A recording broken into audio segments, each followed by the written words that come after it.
浮云遮白日，禅席害公正。历史古代奸臣当道，祸国殃民。天幕现在开始盘点，曝光历史10大奸臣。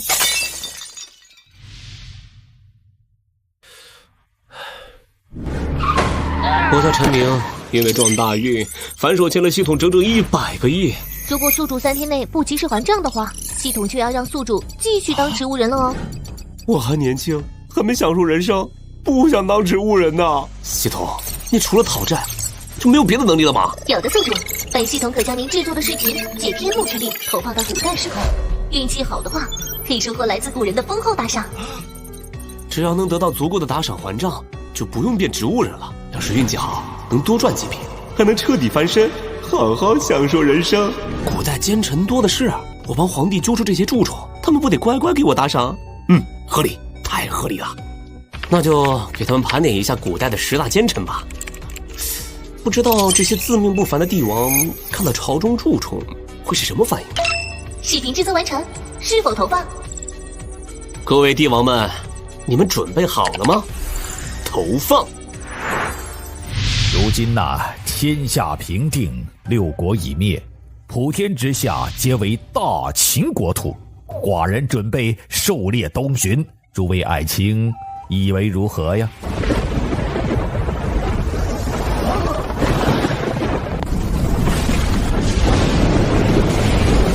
大秦世界已连接万界天幕系统，盘点历史10大奸臣即将发布。神迹，此乃神迹现世！陛下英明神武，功盖3皇，得过5帝。今日天降祥瑞，这是上苍保佑我大秦千秋万世啊！10大奸臣，有意思。寡人倒是想看看我泱泱大秦到底是何人，胆大包天，敢做奸臣。三老，你缔造开元盛世，今日天降祥瑞，是在保佑我们大唐千秋万世吗？朕如今的文治武功不亚于太宗皇帝，也是时候享享清福了。陛下，安禄山深蒙恩宠，嚣张跋扈不可一世，私下招兵买马，居心叵测，陛下万不可轻视啊！杨爱卿多虑了，陆儿是朕的干儿子，向来对大唐忠心耿耿，招兵买马也是为了边疆安稳，绝不可能谋反。是陆儿来了。儿臣拜见皇上干爹，万岁万岁万万岁！儿臣拜见贵妃干妈，千岁千岁千千岁！哎呀，我的好陆儿，地上凉，快起来吧！如今朕的大唐万邦臣服，四海燕青，绝不可能有奸臣存在。陛下，这天幕所列的奸臣榜，岳飞定然榜上有名。幸好我等早早就将他除了，否则若是与强盛的晋国开战，我大宋百姓定会生灵涂炭。为了江山社稷，永保太平，朕只能处死岳飞。岳飞口口声声要迎还2圣，把朕置于何处？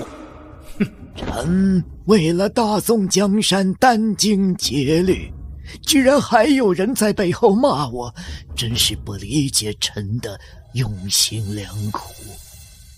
臣这样的忠臣，怕是普天之下也没有几个。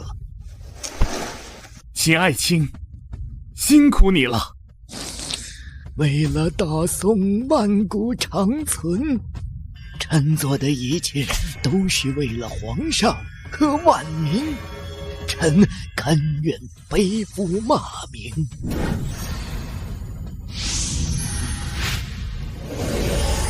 本视频盘点从秦朝到清朝2000余年间各个朝代的奸臣，第10大奸臣是什么？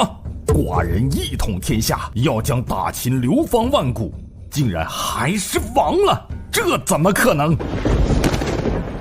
岂有此理！难道咱的大明之中也有奸臣存在？咱这一辈子最狠的就是贪官污吏，要是让咱知道是谁，他一定不会轻饶了他。恭喜万岁爷，贺喜万岁爷！天幕上说，咱们的大清是最后一个王朝，这说明只有大清才真正做到了千秋永存。哈哈哈哈！就算是秦汉唐宋那般辉煌无比的王朝，也早已烟消云散，唯独大清帝国长存世界。这一切都归功于万岁爷您的英明神武啊！咱们大清的臣子对皇上都是忠心耿耿，绝无二心，绝不可能存在奸臣。奸臣第10名来自大明王朝，这个奸臣的出现，差点让一个强盛的帝国万劫不复，也让这个王朝沦为人们心中耻辱。什么？这第一个奸臣就在咱大明的朝堂之上，咱倒是要好好看看究竟是谁。大明帝国是封建王朝中最后一个由汉人建立的王朝。明太祖朱元璋凭惊天伟地之才成就霸业，登基后励精图治，杀贪官，疏污吏，收复丢失400年之久的燕云16州。后明成祖朱棣继位，设立内阁，派遣郑和下西洋，弘扬天威，修撰永乐大典。大明一时无比强盛。什么？老四继位？难道是老四造了彪儿的反，谋朝篡位？好大的胆子！彪儿，去把老四给我叫来，我要好好问问他。父皇息怒，究竟是怎么回事，我们还不知晓。但我相信四弟绝对不会谋反。大明朝先后在朱元璋、朱棣、朱高炽、朱瞻基4位明君带领下，成为继大唐之后又一个强盛的帝国。然而就在此时，一个奸臣横空出世，而他是一个太监。好啊，老四真是好样的！结果大明江山就算了，居然还让他的后世子孙宠庆宦官。咱不止一次说过，宦官不得干政，真把咱的话当耳旁风了。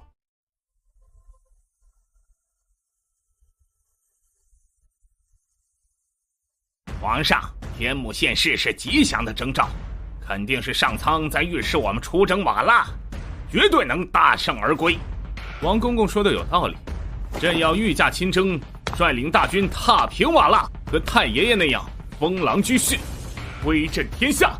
陛下所言极是，大家是要为陛下赴汤蹈火，在所不辞。可惜朕的整个朝堂，就只有你一个忠臣对朕忠心耿耿，不像于谦处处跟朕作对，绝对是奸臣之一。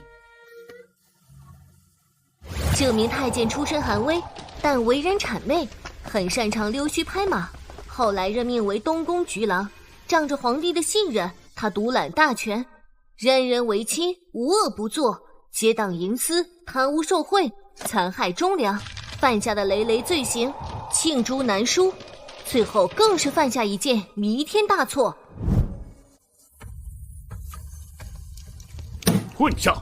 这种人竟会出现在大明朝堂，朕上马杀敌，下马治国，如履薄冰一辈子，就是为了得到父皇认可。当朝的皇帝是怎么当的？手下有这种奸臣，却不早点除掉？皇爷爷息怒，这样的人确实没有资格成为一代帝王，就是不知道是谁的不孝子孙。各位爱卿，看到没有？明朝全都是昏君和奸臣，事实证明，大清远胜大明。这种奸臣若是出现在我大清朝，早就被朕千刀万剐了。可在大明却深受重用，我们大清才是天命所归，大明活该灭亡。万岁爷所言，奴才如雷贯耳，如听圣音。何爱卿就是喜欢讲实话。王公公，我怎么听着天幕描述这个奸臣的经历和你差不多？同样都是出身寒微，任命东宫菊郎，这个奸臣不会就是你吧？怎么可能？臣对皇上一直肝脑涂地，臣就是皇上手下的一条忠诚的狗。皇上您放心，臣断不会因这大奸臣与臣出身相似，便生半分恻隐之心。已经查实其身份，臣定当辅佐陛下，将其诛灭九族，永绝后患。王公公，你真是朕的好忠臣啊！那大太监想建功立业，竟唬不皇帝御驾亲征，率领大军攻打瓦剌。当时的皇帝整日想要效仿明太祖与明成祖，远征漠北，建立不朽功勋。只可惜这君臣二人论军事谋略，加起来也不过是0。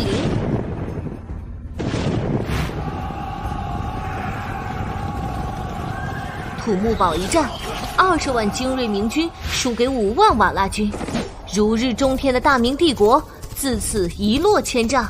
这个奸臣，他就是大太监王振。这个被王振蛊惑的皇帝，就是后世津津乐道的大明战神瓦剌留学生明英宗朱祁镇。土木堡之变，朱祁镇所设想的丰功伟业，在这一刻化作泡影，而他本人更是如同一条丧家之犬，被瓦剌活捉，成为了明朝最大的耻辱之一。不可能，这不可能！满朝文武只有王公公对朕鞍前马后，忠心耿耿，朕绝不能承认王振是奸臣。那岂不是意味着朕是个昏君？皇上，微臣不止一次上书，宦官王振当同伐异，心胸狭隘，应当给予严惩。如今天幕显现，皇上若还是听信谗言，恐怕是大明帝国危矣。恳请皇上诛杀王振。皇上冤枉，天幕和于谦都是在诽谤臣，恳请皇上明鉴。王爱卿请起，朕不觉得你奸臣。皇上，你难道还要袒护王振？不要再说了，既然天幕预示了土木堡之变，那朕亲征时避开土木堡不就行了？今后若是谁敢再说王爱卿是奸臣，朕绝不轻饶。皇上，这就是听信奸臣谗言，硬汉强敌的下场。那奸臣跟岳飞一样不明局势，这种时候乖乖低头求饶，议和才是活路啊！不错，金国的条件仅仅是杀了岳飞和他家人，每年上缴供奉而已。如此就能保证大宋江山不予顽抗，还是最愚蠢的做法。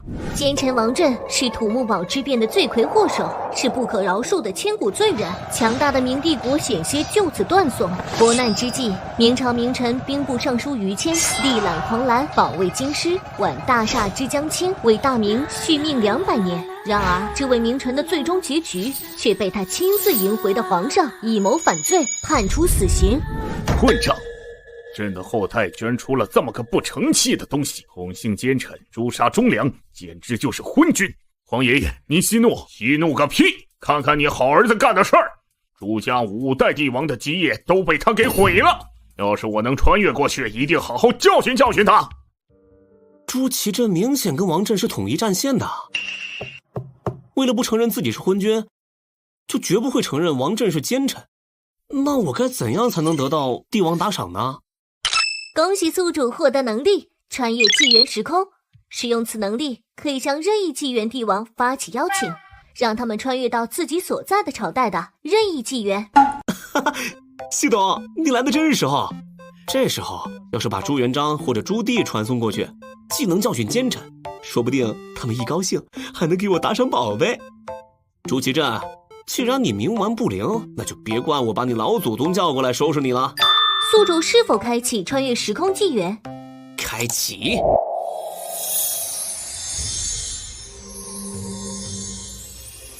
穿越时空纪元之门开启，天幕制作者陈明，请明成祖朱棣前往正统年，是否接受？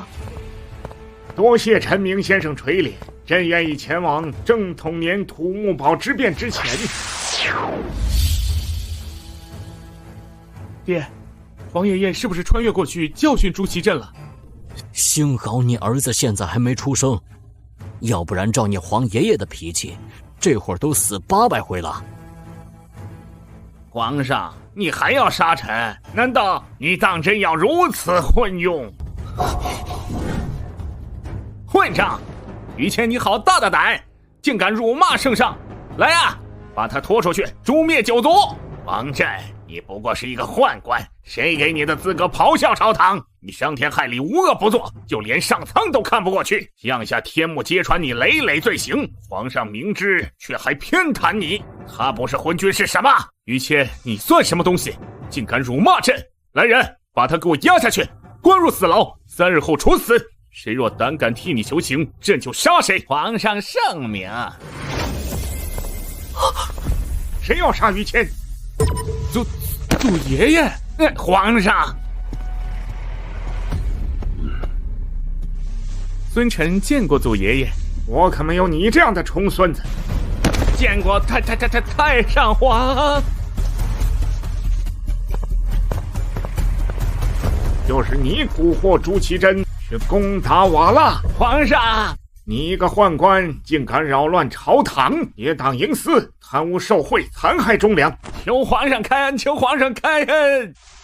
听信奸臣谗言，败坏帝国根基。若不看你是朕的重孙，朕今天就把你宰了。你来，亲自动手杀了他。皇上饶命啊！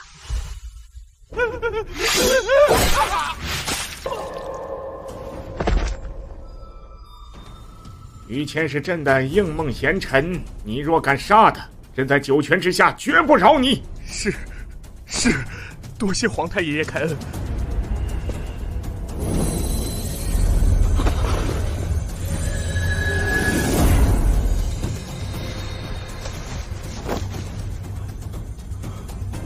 神迹，这是苍天的神迹呀！感谢苍天眷顾大明。幸好天幕指点出了朝中奸臣，现在奸臣已除，让大明避免了一场灾难。朕要好好感谢天幕的制作者陈明，只是不知道该赠些什么东西好。来了，终于来了！希望永乐大帝出手能阔绰一点。父皇，你上次出征已经花光了国库的银子，现在国库空虚。皇爷爷，您是马上帝王，不如赠一把永乐剑。哈哈，这个主意不错。陈明先生，这是朕特意打造的永乐剑，小小心意，还请不要嫌弃。永乐皇帝打赏永乐剑一把，是否提取？提取。我记得永乐剑曾被捐进在大英博物馆当镇馆之宝，这是华夏之耻辱。如今我要让它重现华夏。系统，这把剑回收能值多少钱？永乐剑意义非凡，系统已兑换价值，将来在某个特定时空再将永乐剑重现世间。当前宿主已还账12亿，还欠系统88亿。一个帝国有这等奸臣，简直是奇耻大辱。皇上说的是，但陛下威严堪比日月星辰，天威浩荡，咱们的大秦帝国都对皇上忠心耿耿。若是大秦真的出现奸臣，微臣即便拼死也要将其诛杀，以报皇恩。奸臣误国呀！若是让寡人得知大秦有作奸犯科之徒，朕必将其千刀万剐，以儆效尤。是，皇上圣明。历史10大奸臣盘点第9名，他同样是一名宦官。历史10大奸臣第9名，出自于秦朝，他同样是一名宦官。虽然排在第9，但其臭名昭著，已流传了2000年。什么？寡人的大秦朝堂上竟也真有奸臣作乱？大秦的奸臣到底是谁？居然敢对皇上心怀不轨，我一定要把你千刀万剐！你且退下，奸臣是谁？待会儿自然知晓。是，皇上。10大奸臣排名第9，大秦中车府令赵高。皇上明鉴，冤枉啊！臣忠心耿耿，从不敢生二心，怎么可能会是奸臣？寡人自然会明鉴，绝不会允许手下有人包藏祸心。父皇息怒，赵高多年来对父皇鞍前马后，错杀忠良非明君之举，后世会将您称作暴君。不如就看完这天幕接下来会说些什么。扶苏，寡人知道你仁义，可你却太优柔寡断。作为帝王，绝不能心慈手软，对奸臣仁慈，日后他必定会残害于你。陛下，万万不可让安禄山掌权呐！杨爱卿，你什么时候也开始对朕恩宠陆儿耿耿于怀了？陛下，如果我们大唐也有奸臣的话，一定就是安禄山。干爹干妈，我和史思明将军镇守边关，对大唐忠心耿耿。朝中居然有人污蔑说儿臣要谋反，儿臣愿把心掏出来给你们看。陆儿，快起来！朕绝对相信你的忠心。多谢干爹皇帝。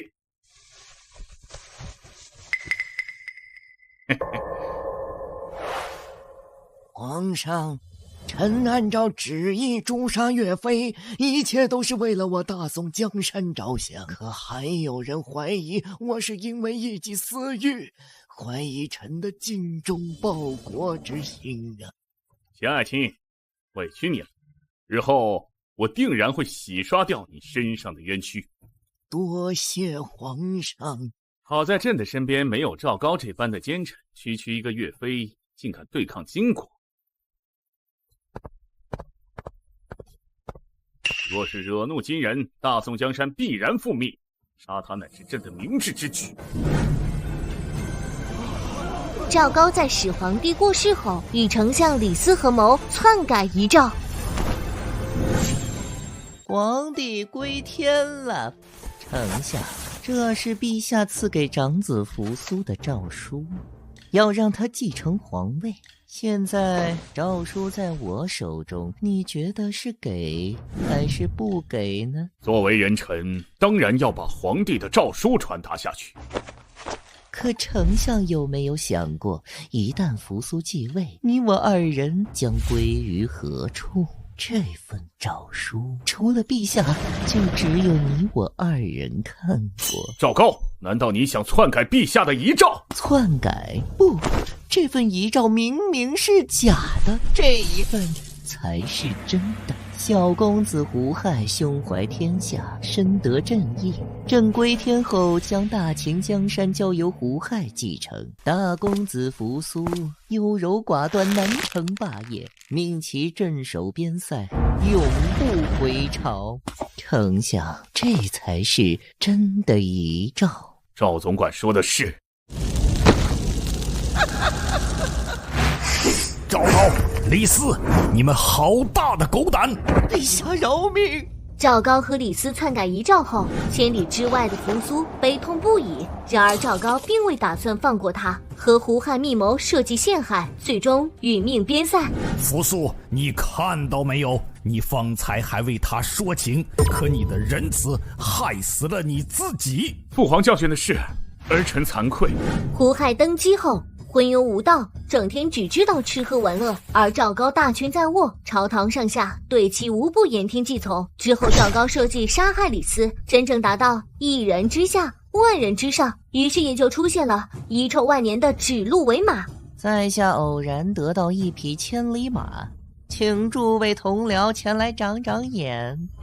好马不愧是千里马呀，笼子里分明是一只鹿，为何说是马？皇上，您看错了，这笼子里分明是一匹马。诸位，你们告诉皇上，这究竟是鹿还是马？没错，是一匹马。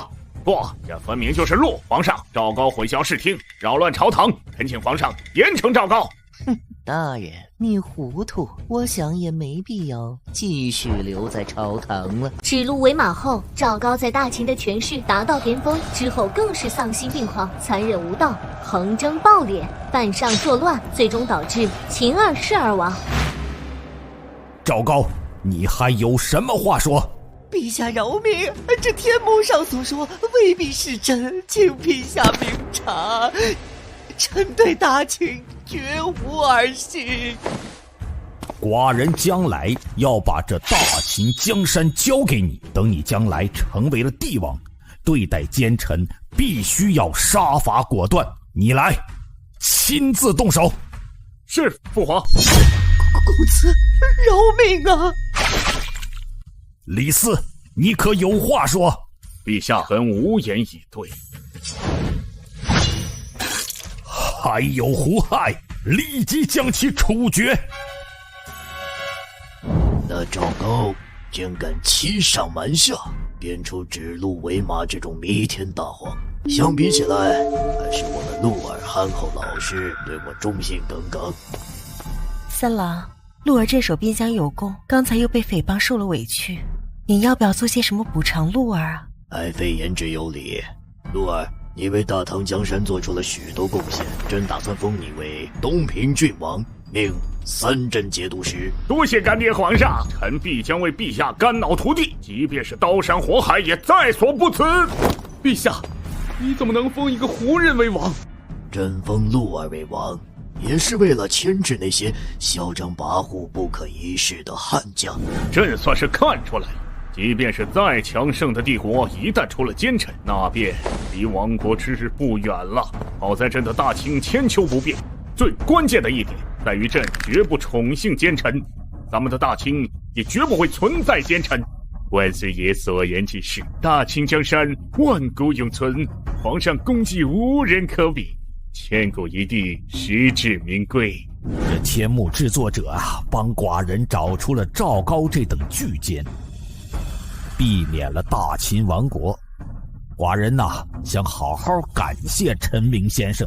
众爱卿觉得朕送些什么合适啊？千古一帝始皇帝要打赏了吗？快来吧，我已经准备好了。父皇，您身为始皇帝，不如就把您的佩剑赠与陈明先生，我想他定然会喜欢。好，陈明先生啊，对我大秦有恩，寡人便把这天子剑赠与陈明先生。天子剑，莫非就是传说中的天问剑？宿主，秦始皇向你打赏天问剑，是否接收？接收。这把天问剑可是始皇帝统一华夏的佩剑，系统，它值多少钱啊？宿主，天问剑价值不可估量，系统可暂时保存在其他时空，补偿宿主20亿，是否接受？接受。好的，宿主，当前已还32亿，还欠68亿。哈哈，照这样下去，欠系统的钱很快就能还完了。接下来的这一名奸臣对国家造成的危害十分严重，甚至于说斩断了国运龙脉，让一个无比璀璨兴盛的强大帝国从巅峰坠落谷底。因为他的存在，让一个兴盛的庞然帝国人口锐减70%，葬送了华夏100年气数。这个奸臣出自于唐朝开元盛世。一派胡言！朕登基以来，励精图治，勤于政事，不敢有丝毫懈怠。天目居然说朕的朝堂之上有奸臣，这不可能！皇上，天目肯定是出错了。皇上干爹，您英明神武，朝堂之上肯定不存在奸臣。如果非说有的话，那就是杨国忠，他污蔑儿臣，你可要替儿臣做主啊！安禄山，你血口喷人，你才是那个奸臣！干爹皇上，儿臣冤枉啊！儿臣绝对没做过对不起您、对不起干妈、对不起大唐的事。安禄山，你私下里招兵买马、居心叵测，还说你不是蓄意谋反。干妈，求您说句公道话，证明儿臣的清白。三郎，我相信鹿儿，他不可能是奸臣。都别吵了，你们都是朕恪尽职守、一心为国的忠臣，这奸臣肯定另有其人。大唐在太宗皇帝李世民的治理下，缔造贞观盛世，八方来朝，万邦称臣，国力鼎盛，屹立于当代世界之巅。之后虽然经历了一次周武霍乱，但唐玄宗李隆基继位江山后，励精图治，再次开创出令无数人神往的开元盛世。然而就在这盛世之下，这个奸臣制造了一场巨大危机，使盛唐从巅峰跌落，险些灭国，甚至后世上百年，汉人王朝再也无法重现盛唐景象。这个奸臣，他就是接下来要说的这个奸臣，想必就是安史之乱的罪魁祸首安禄山了吧？唐玄宗年轻之时确实铸就了不朽功业，以致唐太宗也不遑多让。若是能一直延续下去，也可称之为千古一帝。只可惜年老后识人不清，宠幸异族，活生生将大唐江山葬送。安史之乱深受重害的还要数平民百姓，或许唐玄宗也不曾想到，一场叛乱害死了国家近70%人口。就算没有安禄山，他身边的李林甫、杨国忠之流也不是什么好人，只不过和安禄山相比，他俩的危害就不算什么了。彪儿，你给咱记住，今后成为帝王，定要明察秋毫，疑人不用，用人不疑。是父皇。一个奸臣，竟能使帝国人口锐减7层，何其荒唐！皇上，此等逆臣贼子确实可恨。不过当前大旱，最要紧的还是驱除蛮夷。臣愿亲自领兵前往，再造封狼居胥。哈哈，好，不愧是朕的冠军侯，想必咱的大汉绝对不存在奸臣。哈哈哈哈！你们看到没有？唐朝皇帝也是如此昏庸无道，可笑至极。事实证明，只有我女真人统领的大清内才不会出现奸臣，这也绝对不会宠幸奸臣。只是不知道这天幕将来会不会盘点一次千古帝王，这绝对能超越父皇和皇爷爷，稳居榜首。万岁爷所言极是，若是将来有忠臣排名，奴才也能跟着皇上沾沾光。何爱卿，忠臣的榜单绝对有你一席之地呀！哈哈哈哈哈哈！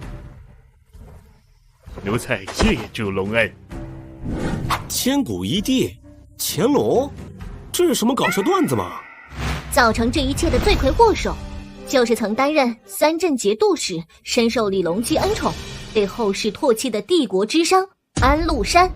干爹皇上，儿臣冤枉啊！儿臣对大唐江山绝无二心，恳请干爹皇上、干妈贵妃明鉴呐！哼，皇上，臣不止一次上书，安禄山有叛逆之心，如今天幕教事，就是在提醒陛下。臣请求立即将安禄山处死，并诛其9族。不，鹿儿，这不是真的。安禄山不仅仅是奸臣，更是反叛臣子。他表面憨厚，巧言令色，阴险狡诈，深受唐玄宗恩宠。然而他的内心却是大逆不道，总想以下犯上，觉得这江山皇帝之位，李隆基能做，他安禄山也一样可做。皇上，肯定不是这样的，鹿儿绝对不可能会谋反，这里面一定有误会。你还想着他说话？安禄山，朕问你，天幕上所说的是不是你的内心真实想法？皇上，鹿儿对您的忠心天地可见，您千万不要轻信谗言。是啊，干爹皇帝，您不要轻信谗言。是不是谗言，朕自有定夺。就算让你死，朕也要让你死得明明白白。看来这李隆基还不算昏庸到头，最起码能正视自身识人不清，这一点就比嘴硬的朱祁镇强多了。不过这个杨玉环为啥这么维护安禄山？荒唐，简直荒唐！李隆基居然让异族来我大唐做权臣，他到底懂不懂什么叫帝王权衡？懂不懂什么叫非我族类？其心必异。陛下，臣以为您现在最重要的是治理好国家，子孙后代之事不是您该担心的。今天的奏折还都等着您批阅呢。你要气死朕！安禄山生平最擅长阿谀奉承、溜须谄媚，对唐玄宗李隆基与杨贵妃极尽讨好，后来更是无耻至极，认杨贵妃做了干妈。李隆基年老后变得昏庸无能，认不清安禄山憨厚外表下的狼子野心。安禄山凭借皇帝恩宠，逐渐掌控朝堂，李隆基却丝毫未察觉。即便忠臣进言，也是置之不理，甚至将安禄山封为3镇节度使，最终爆发安史之乱。这是朕的长安城。叛军攻入长安，所到之处一路烧杀抢掠，无恶不作。这一场叛乱，无数百姓生灵涂炭，死于叛军屠刀之下，尸体堆积成山，血流成河，哀鸿遍野。原本的盛世长安，化作成人间炼狱。混账！混账！这安禄山该千刀万剐，死不足惜。但李隆基本身也着实昏庸，若是没有他的应允，安禄山还能反得起来吗？陛下，安禄山能身居高位，确实与当朝帝王有着密不可分的关系，但臣觉得未必完全是一件坏事，至少能让后世以史为鉴，随时提防异族入侵。没有长久不衰的王朝，朝代更迭，桑田变幻，本就是历史洪流。只是朕不甘心这万里河山落到异族人手中，传令下去，加强边关防视，内外诸夷，反敢成兵者，皆斩。是，唐朝皇帝真是昏庸，居然宠幸一个异族人。还好我大汉不存在异族奸臣。冠军侯，朕命你即刻出征匈奴，犁庭扫血，亡其国，绝其种，犯我强汉者，虽远必诛。臣定不辱使命，不灭匈奴，誓不回还。朕虽然知道安史之乱，可没想到竟如此惨烈。安禄山着实罪大恶极。奸臣得势必会叛乱。皇上，您12道金牌都无法召回岳飞，可见当时他也有反叛之心。若是金国人击败了岳飞，攻入国都，到时候我们所面临的惨象，只会比安史之乱有过之无不及。幸好皇上圣明，将岳飞及时斩杀，保全了大宋江山。现在看来，朕做的这一切都是对的。其爱卿实乃我大宋最大的忠良。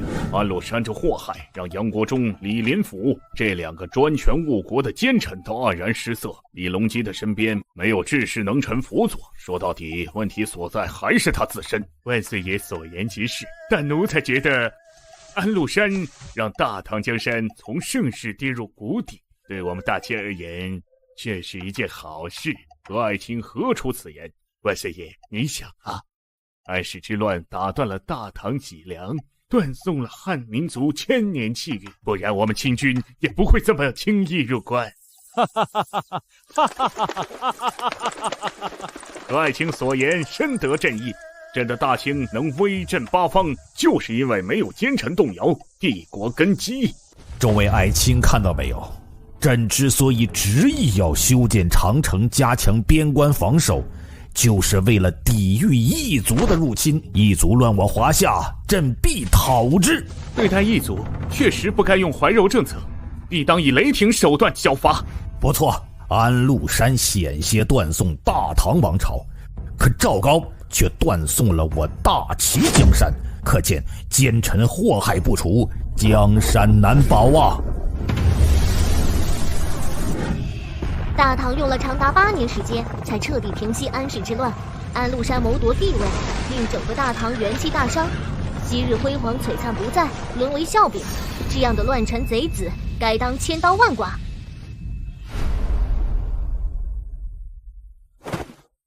皇上，干爹，这些都是假的呀！儿臣对干爹皇上忠心耿耿。安禄山，你还有什么话可说？朕如此信任你，可你却做出如此表里不一的行径来，太令朕失望了。你想怎么死，朕成全你。皇上，不要，求您放了鹿儿。鹿儿，你快跑！安禄山，你好大的狗胆！谁让你站起来的？来人，将这乱臣贼子拿下！安禄山，你居然敢对皇上拔剑！你想造反吗？你居然敢对皇上拔剑！你想造反吗？来人呐，快来人呐！鹿儿，你在干什么？你想杀朕？哈哈哈哈哈哈！本来还想让你多活些10日，现在不过是计划提前而已。难道你没发现你身边的侍卫早就已经都是我的人了？什么？安禄山，你敢欺君罔上，挡住九族？闭嘴！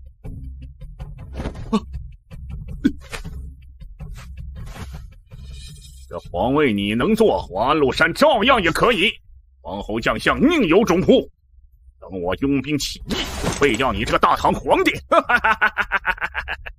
安禄山是子明2人反叛之心，虽然蓄谋已久，但也因唐玄宗身边另一个奸臣的激化，这个人就是右相杨国忠。什么？杨右相也是奸臣？朕的身边难道就没有一个忠臣良将吗？不孝子孙呐！一个朝堂之上居然有2个奸臣！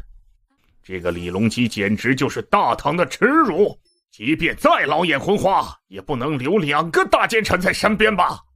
哼，要是让太宗皇帝知道，还有个李林甫大奸臣，不知道他会不会血压飙升啊？杨国忠虽不在10大奸臣之列，可他也给后世留下了十分恶劣的影响。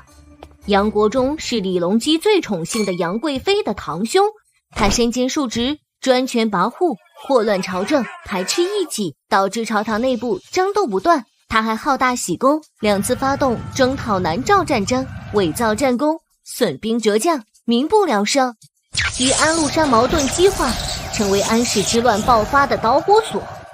混账啊！就算没有安禄山，李隆基的朝堂也被这杨国忠搞得乌烟瘴气。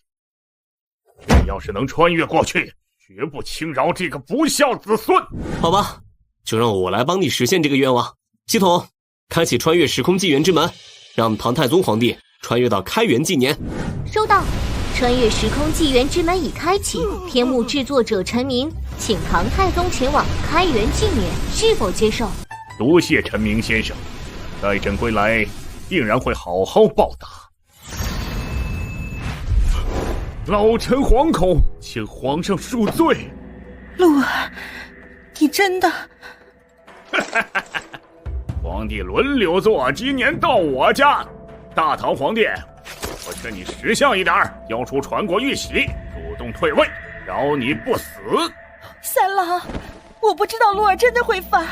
三郎，我大唐天子绝不屈服于乱臣贼子。现在出现在你面前的是被后世称之为7世纪最强碳基生物亚洲州长，东半球话事人，龙凤之姿，天日之表，大唐太尉，司徒，尚书令，中书令，陕东道大行尚书令，益州道行台尚书令，雍州牧，凉州总管，领右羽卫大将军，左右武侯大将军领12位大将军，上柱国，亲王，天策上将，天可汗。大唐太宗文皇帝李世民。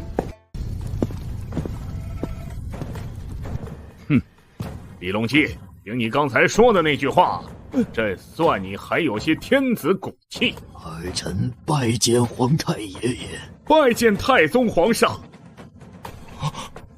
太宗皇帝，怎么可能？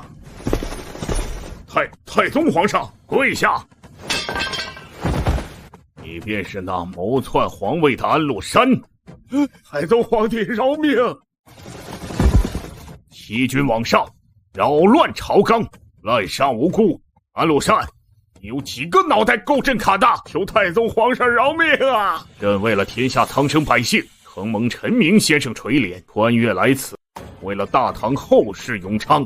而你犯下滔天大罪，今日朕饶你不得。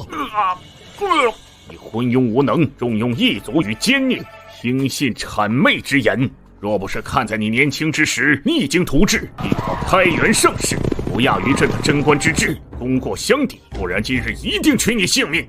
帝王之术在于识人之智，至于你身边的这个奸臣，你自己看着处理吧。皇上，饶命啊！神迹！太宗皇帝显灵，助我铲除朝中奸臣，有我大唐江山万世永存。来人，微臣救驾来迟，请皇上降罪。免了，把杨右相推出去斩了。另外，诛杀安禄山14名九族。三郎，你还想为他求情？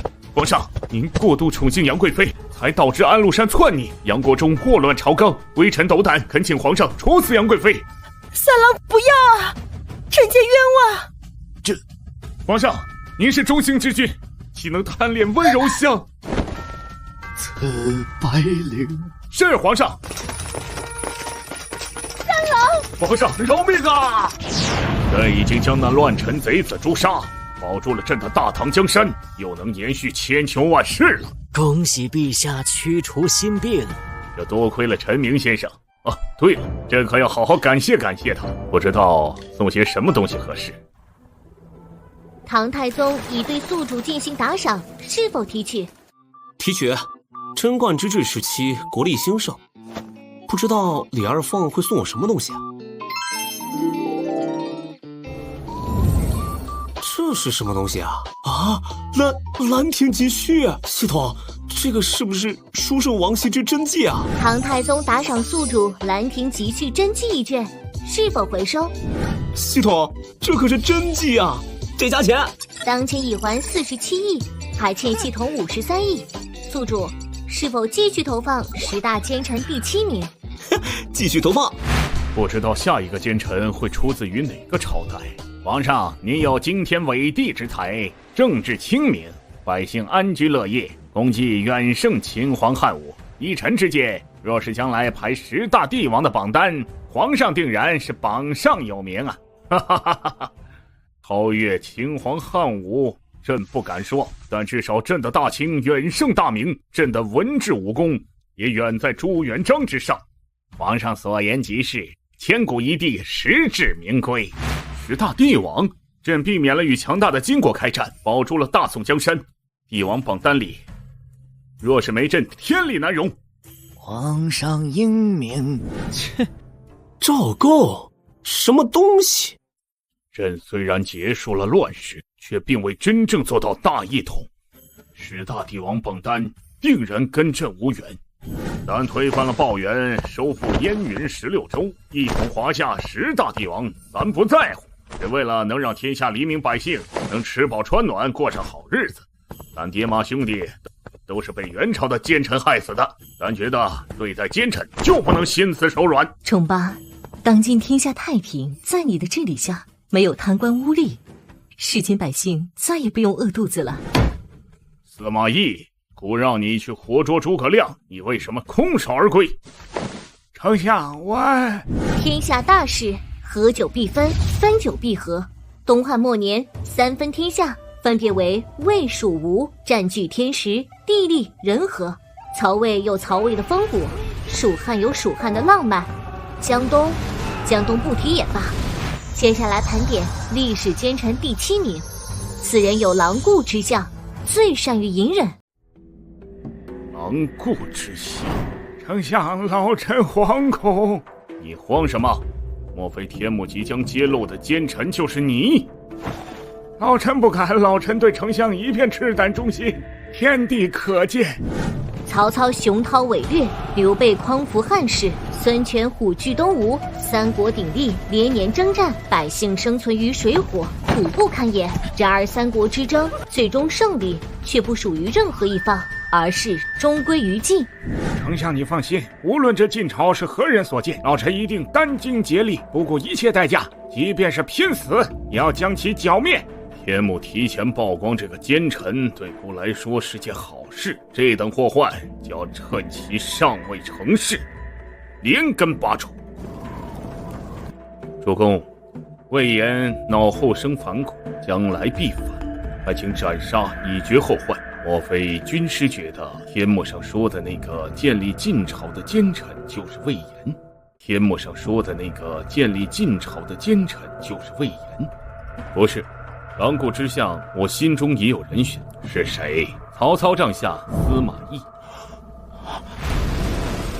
三国归晋，荒谬！我坐拥长江天险，水师精锐，冠绝天下，江东基业固若金汤，岂会覆灭？司马懿，不能理解你的忠心，先起来吧。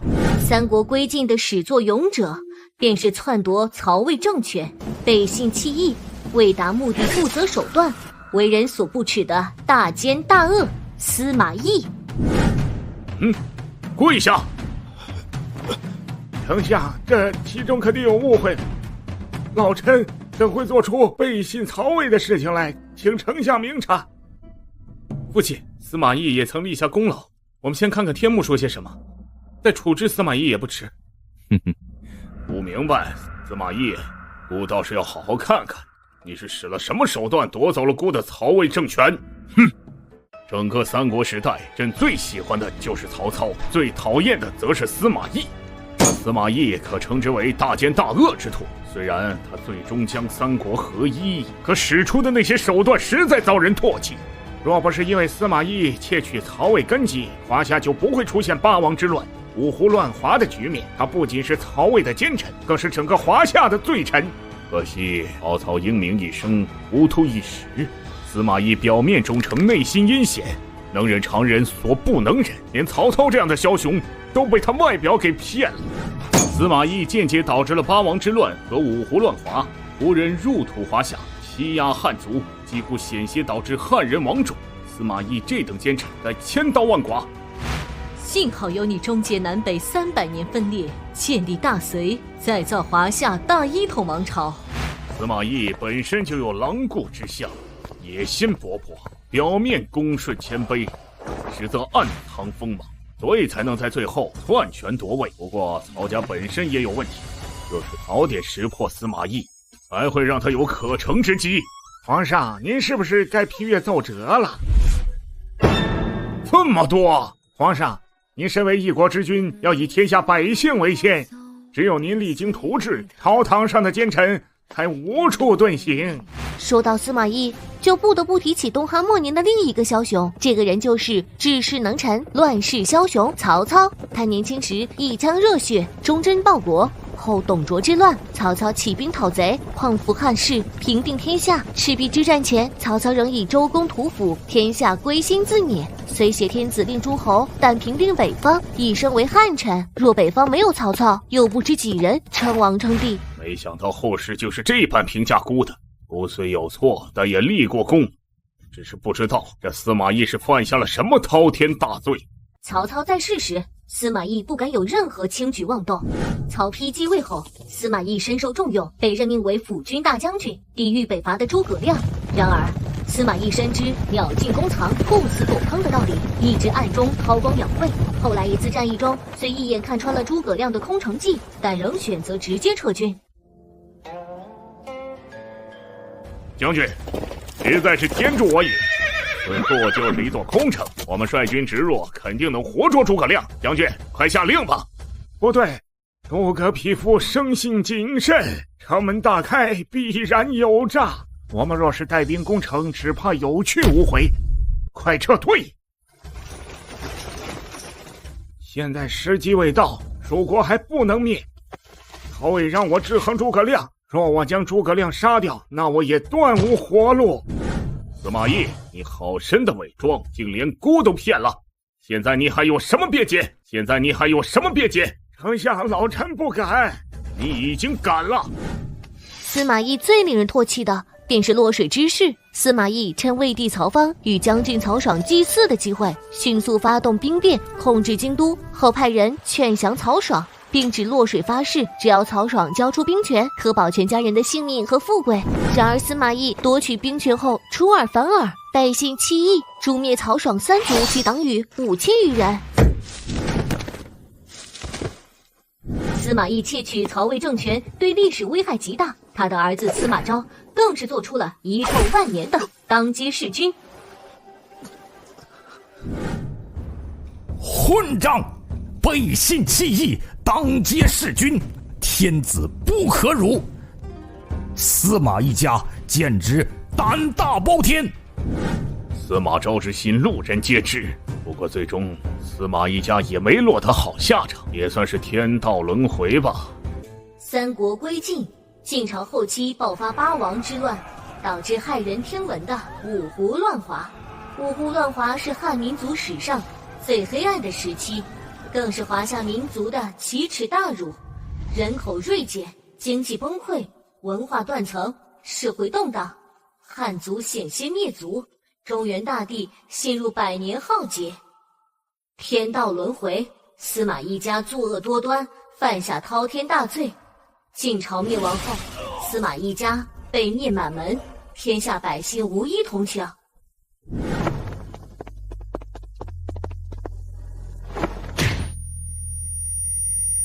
司马懿，你做出如此伤天害理之事，日后更是给汉民族带来险些灭族的后果，你还有什么狡辩的？丞相，老臣。主公，这司马老儿日后居然敢反叛曹魏，不忠不义，以下犯上，让我好好教训他一顿。曹丕，你看到没有？这就是你器重的大臣，表里不一。幸好天幕降临，让我发现了这个奸臣，避免将来华夏生灵涂炭，民不聊生。父亲，儿臣惭愧。曹丞相，求您网开一面，日后我绝对忠诚曹魏，绝无二心。司马懿窃取曹魏政权，确实是日后之事。现在的司马懿对我曹魏来说，没有功劳也有苦劳。主公，难道你想放过他？主公，难道你想放过他？多谢丞相，多谢丞相不杀之恩。父亲，教训就算了吧，直接拖出去斩了。另外，许褚，你带一队人马即可前往司马家，以全族。诺。丞相饶命啊！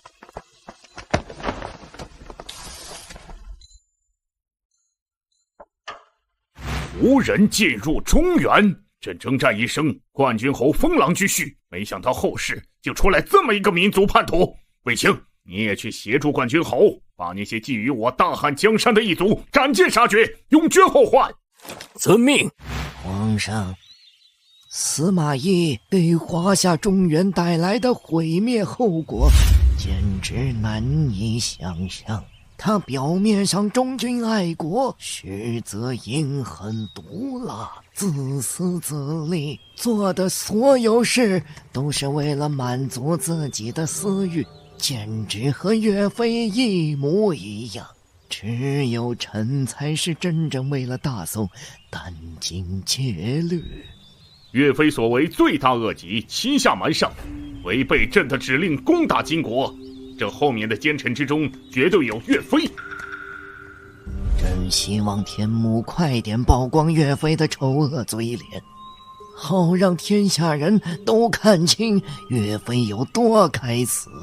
曹操现在将司马懿家处决，未来天下局势还说不定会怎样，应该最起码避开了五胡乱华那段黑暗时期。不知道曹丞相会打赏给我什么好东西？宿主，曹操已对您进行了打赏，是否提取？提取。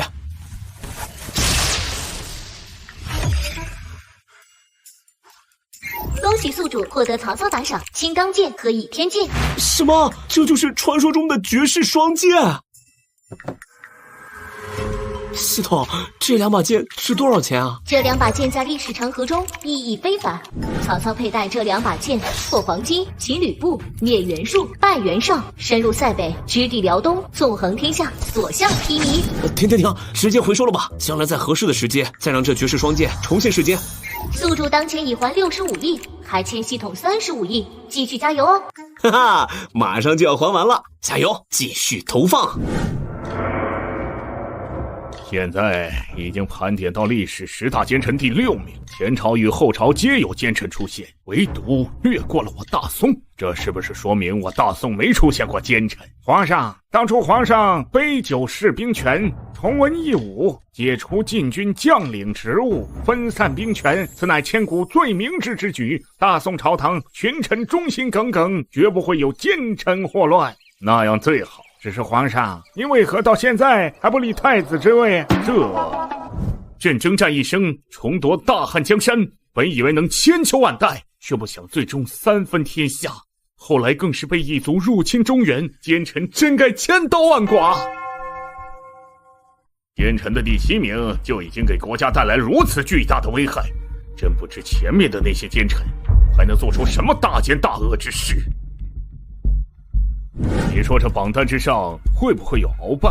鳌拜广树党羽，结党专擅，排斥异己，对皇帝大不敬。多亏皇上英明神武，尽早将其除掉，这等奸臣定然会在榜单之上。古往今来，大奸大恶之徒多不胜数，即便是我大清朝堂之上也有蛀虫存在，但朕的文治武功绝对远胜朱元璋。朕开创科举，修长城，建京杭大运河，出征高句丽，朕的功绩必然会是历史浓墨重彩的一笔。皇上切莫居功自傲，今后还要励精图治，把大隋威名宣扬天下才是。皇上乃万古明君，文治武功一定会流传万世。文化集，司马懿之所以能反叛曹魏，就是因为他们心术不正，却又掌握了太大权力，还会让他们生出了不轨之心。如今我大隋，你是最位高权重的大臣，你今后会不会和司马懿一样谋权篡位？皇上，臣对皇上忠心耿耿，绝无二心，那样最好。窃取政权则视为奸臣，我当初也是起兵造反，夺了隋朝的天下，不知道这天目会不会也将我排在奸臣之列。父皇，为什么后面登上皇位的是老二，而不是我？若是我当了皇帝，必将带领大唐登上天下之巅。什么贞观之治，什么开元盛世，我才是千古一帝。我也不知道为什么会是世民登基，但我觉得他做皇帝确实比你优秀。他比我优秀，我不服。如今大隋王朝正是蒸蒸日上之际，将来我将这皇位传给广儿，不知他能否治理好江山，而且我也担心他会被奸臣蛊惑，断送了大隋江山。你要相信广儿的能力，他自小勤奋好学，天资聪慧，绝对能稳坐江山。历史奸臣盘点第6名，这个奸臣的情况十分特殊，前面的奸臣都给各自王朝乃至华夏造成了巨大灾难。虽然这个奸臣同样是狼子野心，以下犯上，甚至弑君并成功夺位，但是他的所作所为却并未让人深恶痛绝，甚至还让天下百姓大快人心，只因为这个奸臣所斩杀的皇帝是一个千古昏君暴君。弑君竟然还能让天下百姓觉得大快人心，当朝皇帝究竟让黎民百姓有多痛恨？斩杀昏君做得好，不只有奸臣误国，昏君给国家带来的灾难只会更大。皇上所言极是。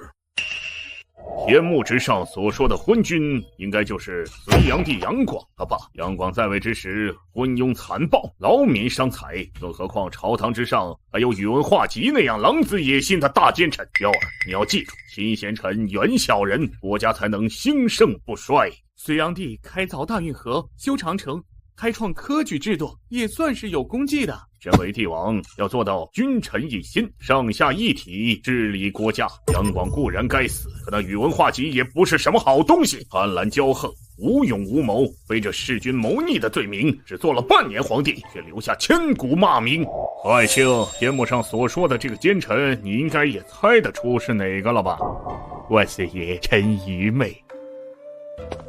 弑君夺位，除了宇文化及还有谁？他杀了隋炀帝杨广，自己坐上皇位，但我更希望他能和李世民征战几年，最终两败俱伤再亡国，这样也就不会再有什么所谓的大唐盛世，将来后世只会记住一个强盛的王朝，那便是朕的大清朝。万岁爷，就算唐朝在前，也比不上您治理的大清，其他王朝早就已经灭亡了，而大清依然屹立世间。哈哈哈，没错，唯有大清亘古永存。这昏君无比残暴，为夺皇位，杀父弑兄，在位期间荒淫无度，劳民伤财，建东都洛阳，开凿大运河，筑长城，开驰道，害死无数平民百姓。昏君好大喜功，好自无数，三征高句丽都以失败告终，种种暴行，人神共愤，天下民怨四起，纷纷揭竿起义，烽火连天，最终导致重蹈秦朝覆辙，2世而亡。这个昏君就是隋朝第2个皇帝隋炀帝杨广。什么？广儿竟然是千古昏君，继承皇位后竟如此昏庸无道，手段残暴，愚辱百姓。朕的大隋江山就这样毁在了他的手里？难道他一直在伪装？去把杨广给朕叫来，朕现在就要把他宰了。皇上，广儿在我们面前一向乖巧，这天幕上所言未必是真，我们先看看后面怎么说。混账！该死的天幕，居然说朕是昏君，他懂不懂朕的雄才大略？朕的文治武功远超秦皇汉武，真是千古一帝。皇上，你修大运河，劳民伤财，大隋黎民百姓哀怨载道，您不能只顾自己奢靡，也要多多体察民情。闭嘴，朕没有错，朕所做的一切都是为了江山社稷。皇上息怒，依老臣之见，这天幕上所言肯定夸大其词，贬低了皇上的文治武功。皇上的功绩，天下黎民有目共睹。天幕上把朕当成昏君暴君，还说朕的下场是被朝堂上的一个奸臣所杀，篡夺了皇位，害我大隋2世而亡。这个奸臣究竟是何人？皇上，无论这谋权篡位的奸臣是何人，老臣愿为皇上效犬马之劳，解除心腹大患。你有心了，快起来吧。杨广虽然残暴无道，但不得不说，他为我大唐王朝发展打下了坚实的基础。亲征吐谷浑，安定西北边疆，推进民族融合，兴修大运河，使得大唐可以交通发达，粮草充足，往来便捷。兴办教育，开科取士，为大唐王朝培养储备了大量的人才。杨广太过急功近利，罪在当代，功在千秋啊！老臣觉得杨广就算不是千古昏君，那也是一个暴君，在位期间频繁发动战争，他却只顾奢靡享乐，不理朝政。隋朝之初4000万人口，可到了隋末就只剩了1000万，千里无鸡鸣，百骨露于野。皇上，你切不可成为杨广那样的帝王，否则将会是我大唐之不幸。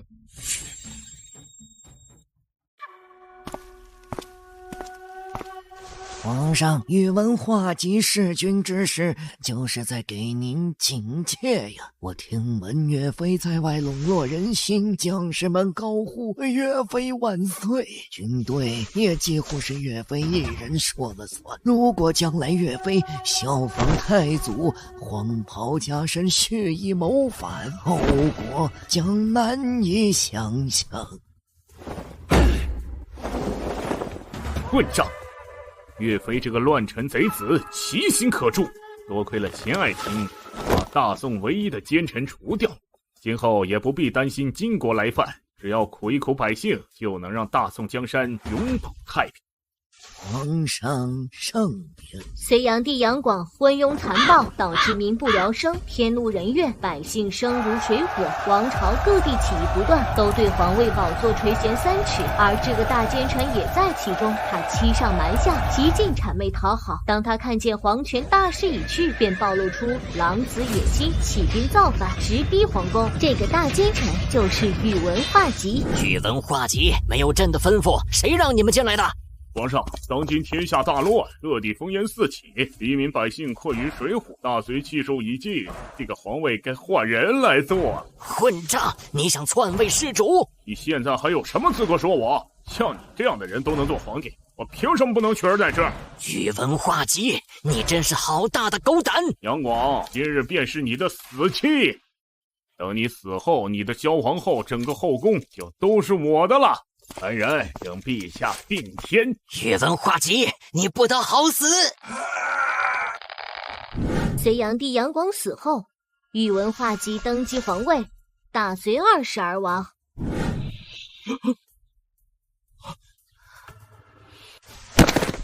好你个宇文化及，朕待你不薄，对你如此信任，你竟有胆量谋权篡位！皇上，臣不敢。弑君你都敢，还有什么不敢的？皇上，这天目是在污蔑老臣，老臣对陛下忠心耿耿，老臣冤枉。来人，传令下去，将宇文化及夷3族。皇上饶命啊！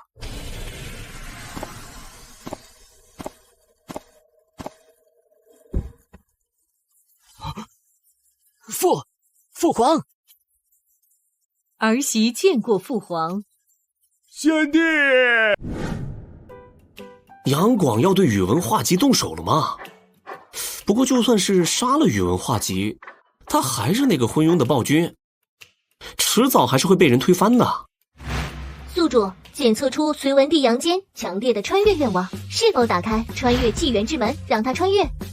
杨坚，隋朝的开国皇帝，结束华夏300年南北分裂割据，节俭治国，算得上是一代明君。最大的诟病却是惧内，甚至还被独孤皇后逼得离家出走过。既然他想穿越到杨广时代，那就成全他的愿望，这是他杨家的家事儿，让他们自己解决。好的，宿主正在打开穿越纪元之门。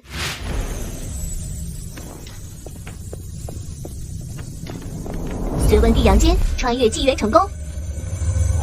父皇，儿臣不孝，害得大隋江山在儿臣手中毁于一旦。广儿，你身为95之尊，却急功心切，不懂得修身养息，苦了天下黎民百姓。水能载舟，亦能覆舟。现在悔悟不算太晚，及时改正还来得及。儿臣知罪，谨记父皇教诲，今后不再奢靡享乐，必定励精图治，铸造一个大隋盛世。啊！这是给你的教训，失去一条胳膊，至少比丢了性命、葬送大隋江山强多了。萧皇后是你的贤内助，今后要多听她的劝诫。儿臣知道了。宇文化及，你谋权篡位，其罪当诛，就按照广儿所说的去做吧。夷三族，父先帝饶命！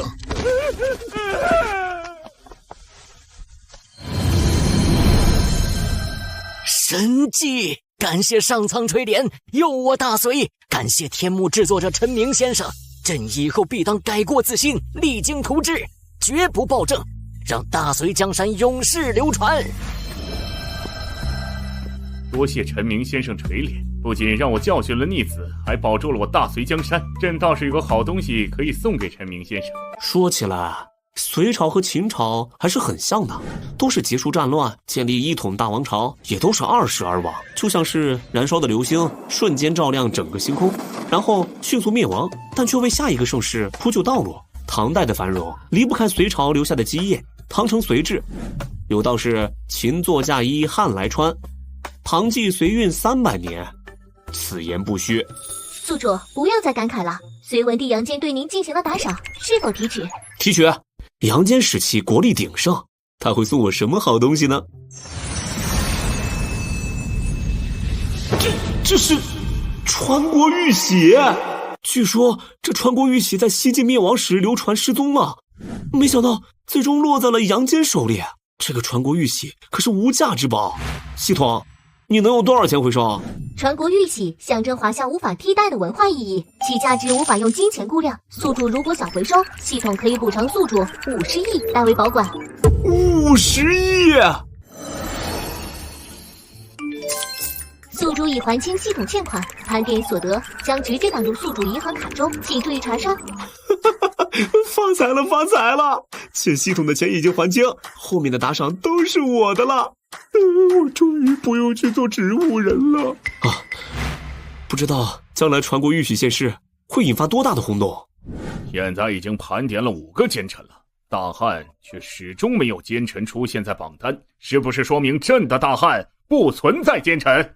皇上，咱们大汉最大的奸臣就是戚夫人，我早晚要把她做成人质。和珅，你猜下一个奸臣会是哪个朝代的？万岁爷，奴才不知。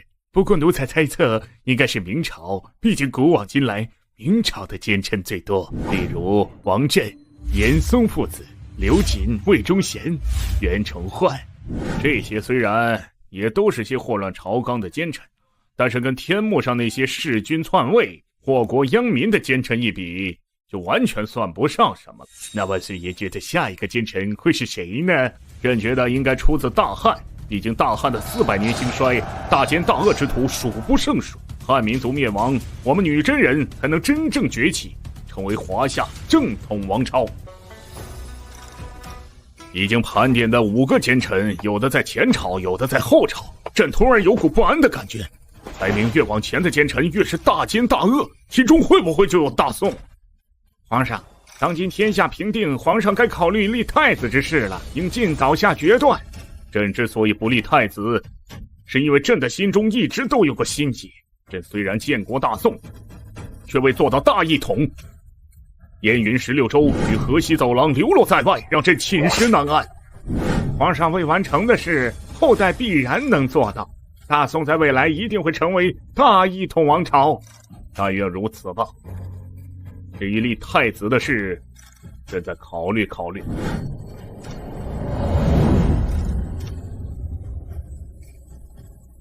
既然是盘点奸臣，董卓那篡逆之辈必然上榜。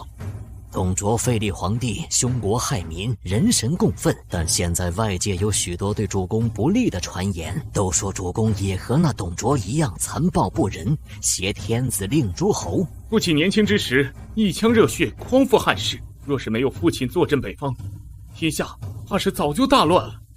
主公，汉室的半壁江山都是您打下来的，各路诸侯都猜忌您兵权在握，怕是要即将称帝。可笑！吾身为汉臣，已经做到了人臣之极，一人之下，万人之上，早已功成名就。如今位高权重，我若是交出去兵权，怕是会被奸人谋害。我败则国家倾危，天下必定大乱。至于称帝，我岂能慕虚名而招大祸？大哥，天下最大的奸臣就是曹操。身为汉臣，不想着匡扶汉室，反而挟天子令诸侯。我愿和军师一起前往北伐，征讨曹贼。三弟说的不错，曹贼割据北方，自立为王，是我们匡扶汉室最大的阻碍。军师，你觉得呢？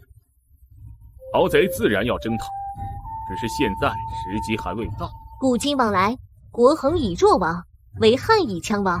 东汉灵帝时期，宦官专政，势力不断膨胀，东汉就此陷入内乱之中。下面要说的这个奸臣，莫非是东汉？难道是朕的后世皇帝？天幕上说，国衡以弱亡，为汉以强亡。大汉王朝是因为宦官专政而灭亡了。荒唐！后世的皇帝是怎么当的？怎么能让宦官干涉政权？这个奸臣年轻之时也曾美名远扬，他生于汉人与羌胡杂居的西北边陲，这里民风彪悍，常年战乱。他屡立战功，受到朝廷重用，得到赏赐时，他将全部赏赐分给麾下士兵，颇有大将风范。可当汉灵帝去世，何进召他进宫，铲除宦官之乱。他意外掌握重权后，开始性情大变。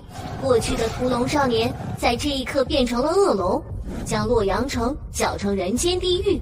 这个奸臣就是祸国殃民、残暴专权的乱世奸雄董卓。诸位，今皇帝暗弱，我要废帝为弘农王，立陈留王为帝，你们谁敢不从？斩！当今朝廷初定，召你入京是为了辅佐天子，安定庶民，而你却妄议废嫡长而立庶，岂不是蓄意谋反？天下事在我，我今为之，谁敢不从？天下事在于皇帝，在诸位忠臣，你只不过是以篡逆之辈，又待怎样？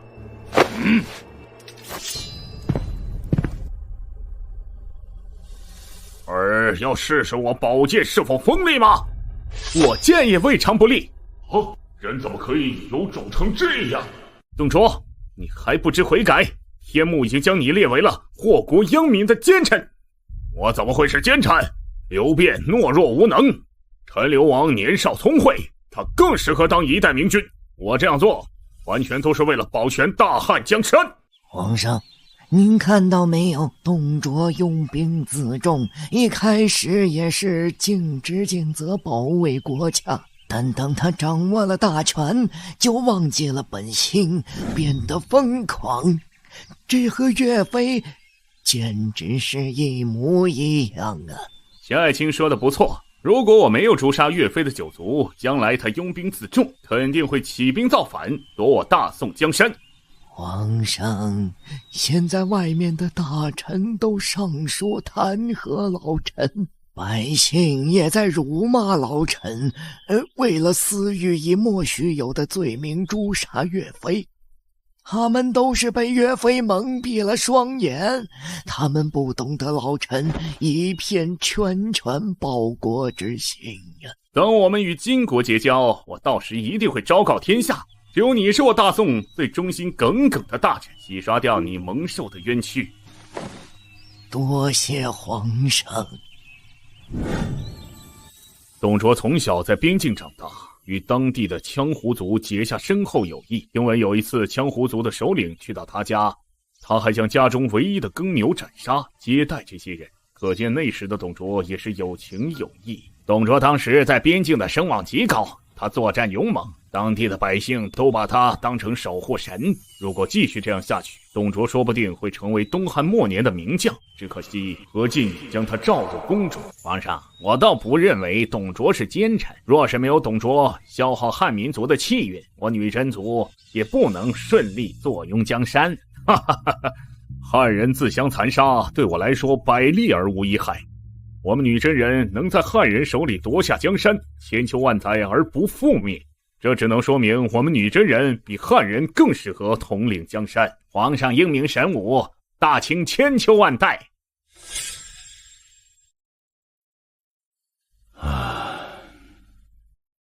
宠爸，你为什么一副心事重重的样子？也不知道咱的后世皇帝朝堂内会不会也出现一个像董卓这样的乱臣贼子。到那时，咱的大明该如何是好啊？父皇，你放心吧，我们大明的皇帝从小就按照皇位继承人来培养，他会明白如何成为一个好帝王。但愿如此吧，只希望咱的大明今后不会出现宦官专政、奸臣作乱。东汉末年，大将军何进与宦官集团十常侍为了争夺权力，矛盾激化到不可调和。何进想依靠外戚势力铲除宦官，独掌朝政，便下诏让手握重兵的董卓率领西凉军入京。董卓得知消息，便以清君侧的名义给自己入京找了个名正言顺的理由。清君侧，这词我熟啊。可董卓还未到洛阳，何进便已经被十常侍谋杀。袁绍、袁术率领部下冲进宫中，大肆诛杀宦官。十常侍的首领张让带着少帝刘辩、陈留、王刘协逃出洛阳，在北邙山遇到了进京的董卓。董卓见刘协比刘辩有胆识，而且年龄更小，更容易掌控，心中便萌生了废立皇帝的念头。可恶！董卓这个奸臣居然想要掌控皇帝，他有什么资格废立我刘家的皇帝？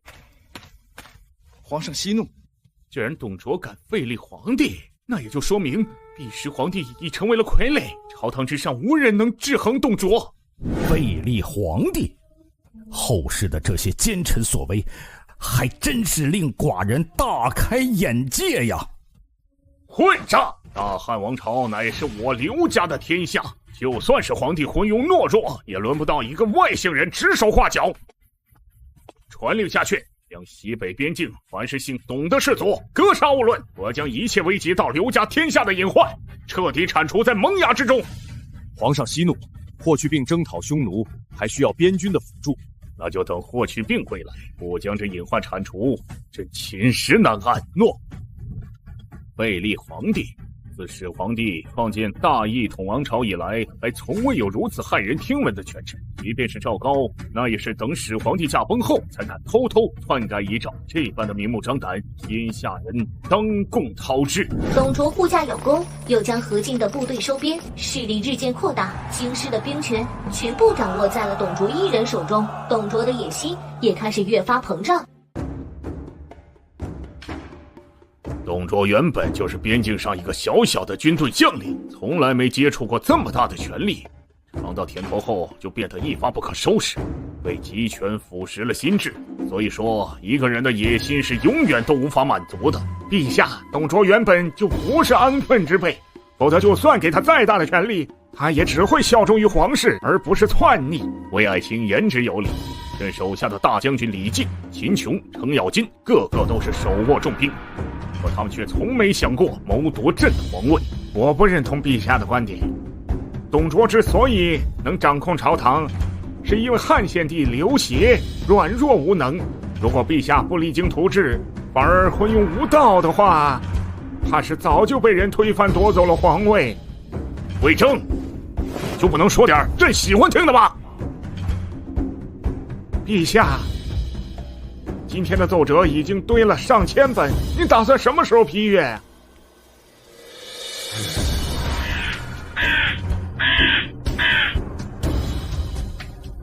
董卓跟朕一样，打着清君侧的名义率兵进京，虽然最后没有登基皇位，但他心里已经生出了私欲。朕发动靖难是为了保命，董卓却是为了满足自己的贪婪。夏虫与兵不可同日而语啊！不知道父皇是否也能看到这天幕？若他知道朕夺得了江山，看到朕的功绩，会不会对朕感到欣慰？父皇，董卓哪有资格跟您相提并论？他不过是一个篡逆之辈，地位甚至赶不上四世三公的袁绍。随着董卓在霸占京师一手遮天，开始了他的残暴统治。他纵兵劫掠洛阳，肆意屠杀百姓，焚烧宫殿，挖掘贵族陵墓，自任相国，以酷刑非射百官，强占民女，淫乱后宫，逆天无道，人神所及。积揽大权后，在朝堂公然提出废帝，朝野震动。最终，董卓冒天下之大不韪，废黜少帝刘辩，破杀何太后，甚至还说出刘氏种不足复疑这般大逆不道的言论。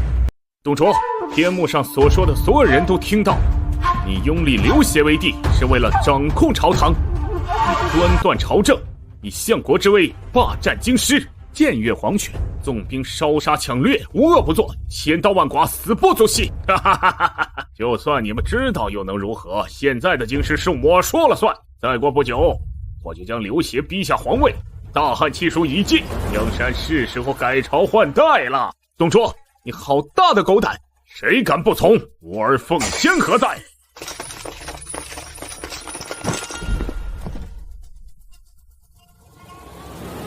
有敢不从者，斩！东汉王朝的实权彻底落入董卓手中，东汉王朝名存实亡。他剑履上殿，甚至自由出入皇宫，朝堂之上独断专行，稍有不满就诛杀大臣。对，董卓犯下如此滔天罪行，今日大家随我一起诛杀董贼，为国除害。诸位，董贼野心勃勃，若是不除，天下必将大乱。我儿奉先将袁绍马门抄斩，以儆效尤。断杖！想不到朕的后世子孙竟如此软弱无能，让一个乱臣贼子肆意祸乱朝纲。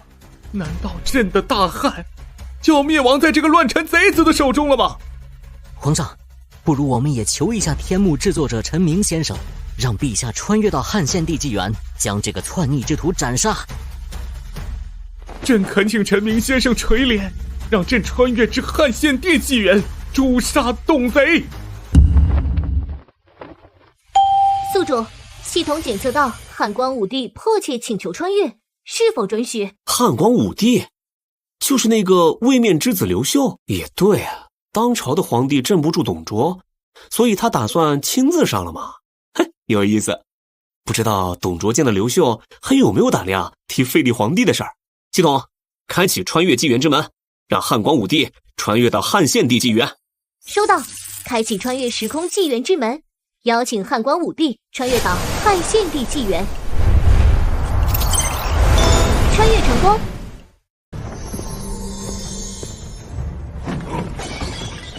你是何人？乱臣贼子，居然连朕都不认识！拜见汉光武帝！拜见汉光武帝！汉光武帝？怎么可能？董贼，你窃取汉室皇权，此乃上天降下的神迹。汉光武帝亲自来诛杀你！哈哈哈哈！就算你真的是汉光武帝又如何？现在京师还不是我一人说了算？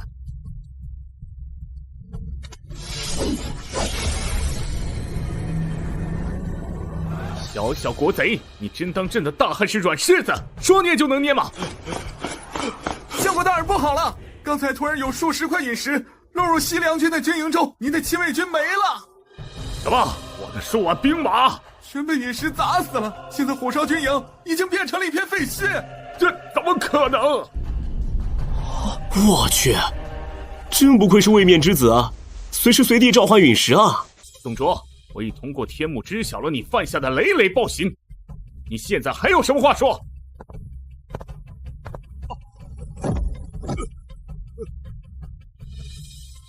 完了，都完了！董卓的种种暴行，终于激起了天下人的公愤，各地诸侯起兵联合讨伐董卓、袁绍、曹操、袁术、孙坚、公孙瓒等积极响应，联军声势浩大。董卓竟迁都长安，迁都前他限令焚烧洛阳城，昔日繁华的洛阳城变成一片废墟。董卓强迫洛阳数百万黎民跟着迁都，百姓们扶老携幼，一路颠沛流离，死者不计其数。到达长安后，董卓在梅坞修建宫殿，日夜享乐，在长安城继续施以暴政，还发明各种残酷刑罚。董卓的暴政也让东汉失去了对边疆各族的控制，加剧了东汉的灭亡，也为后来的五胡乱华埋下伏笔。这样一个权势滔天的乱臣，最终的结局却是死在了他最信任的义子吕布手中。什么？我儿奉先居然是你杀了我！司徒王允用巧计离间了两人之间的关系。董卓弑君害民，天下公愤，你若除之，便是救汉室于危难，千古留名。董卓虽名为你的义父，实则对你毫无情义。当初用计治你，如今又对你猜忌，若不趁早除掉他，你迟早会被他所杀。大丈夫生居天地间，岂能欲与九军人下？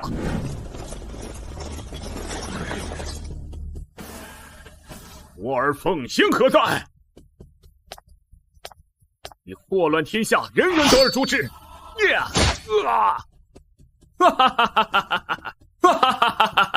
董卓死后，天下黎民百姓欣喜若狂，纷纷庆祝。曾经不可一世的乱世魔王，最终落得如此下场。然而，董卓的死却成为了乱世的开端。各路诸侯军阀割据，三国乱世悄然拉开序幕。我儿奉先，你竟然杀我！吕布，你也看到了董贼的暴行，现在知途弥返尚且不晚。你们若愿匡扶汉室，那便留下扶持当朝帝王刘协；若是不愿，现在尽管离开便是。臣愿辅佐天子，匡扶汉室。神界，汉光武帝显灵，诛杀董贼，护佑汉室。今后我等必将全心竭力，辅佐天子。董卓虽然死了，可他引发的连锁反应让东汉陷入长达数十年的战乱，百姓流离失所，人口锐减，东汉王朝名存实亡。董卓年轻之时在边疆也立下过赫赫战功，却在权力的诱惑下一步步走向残暴与贪婪，废立皇帝，焚烧都城，最终被最信任的义子所杀。朕觉得董卓之所以能崛起，是因为朝廷集权腐朽不堪，才给了他这种奸臣可乘之机。若是当初董卓没有入京，或者他仍保持初心，励精图治，东汉江山会不会延续？而董卓会不会成为挽救东汉的功臣？可惜历史没有如果，董卓的灭亡是民心所向，天道轮回的必然结局。水能载舟，亦能覆舟。朕认为董卓灭亡的原因有两点：一是残暴屠城，失去民心，百姓无以为生，只能起义反抗；二是众叛亲离，对百官动辄诛杀，对部下猜忌多疑，最终孤立无援。皇上所言极是，所以皇上千万要做到勤政爱民，万万不可成为暴君。魏征，你不要什么事都往朕的身上挂，朕不要面子的吗？一国出现董卓这样的奸臣，实属国之不幸。天幕上所说最后一代王朝是清朝，也不知咱的大明是如何灭亡的。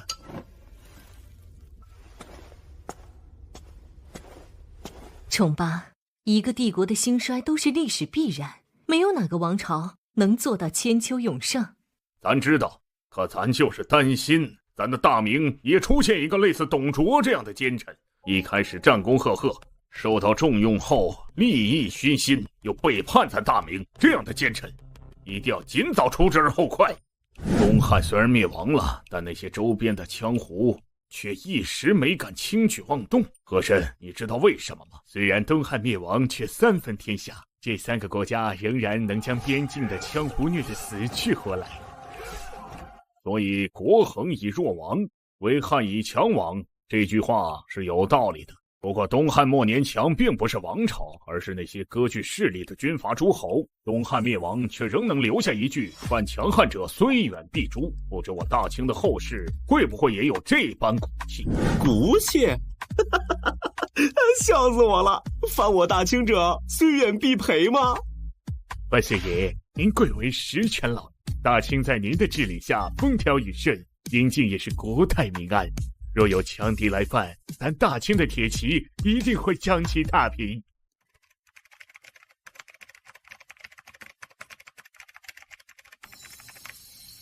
汉光武帝刘秀作为位面之子啊，不知道会给我打赏点什么东西。宿主，汉光武帝刘秀对你进行了打赏，是否提取？提取，让我看看是什么宝贝。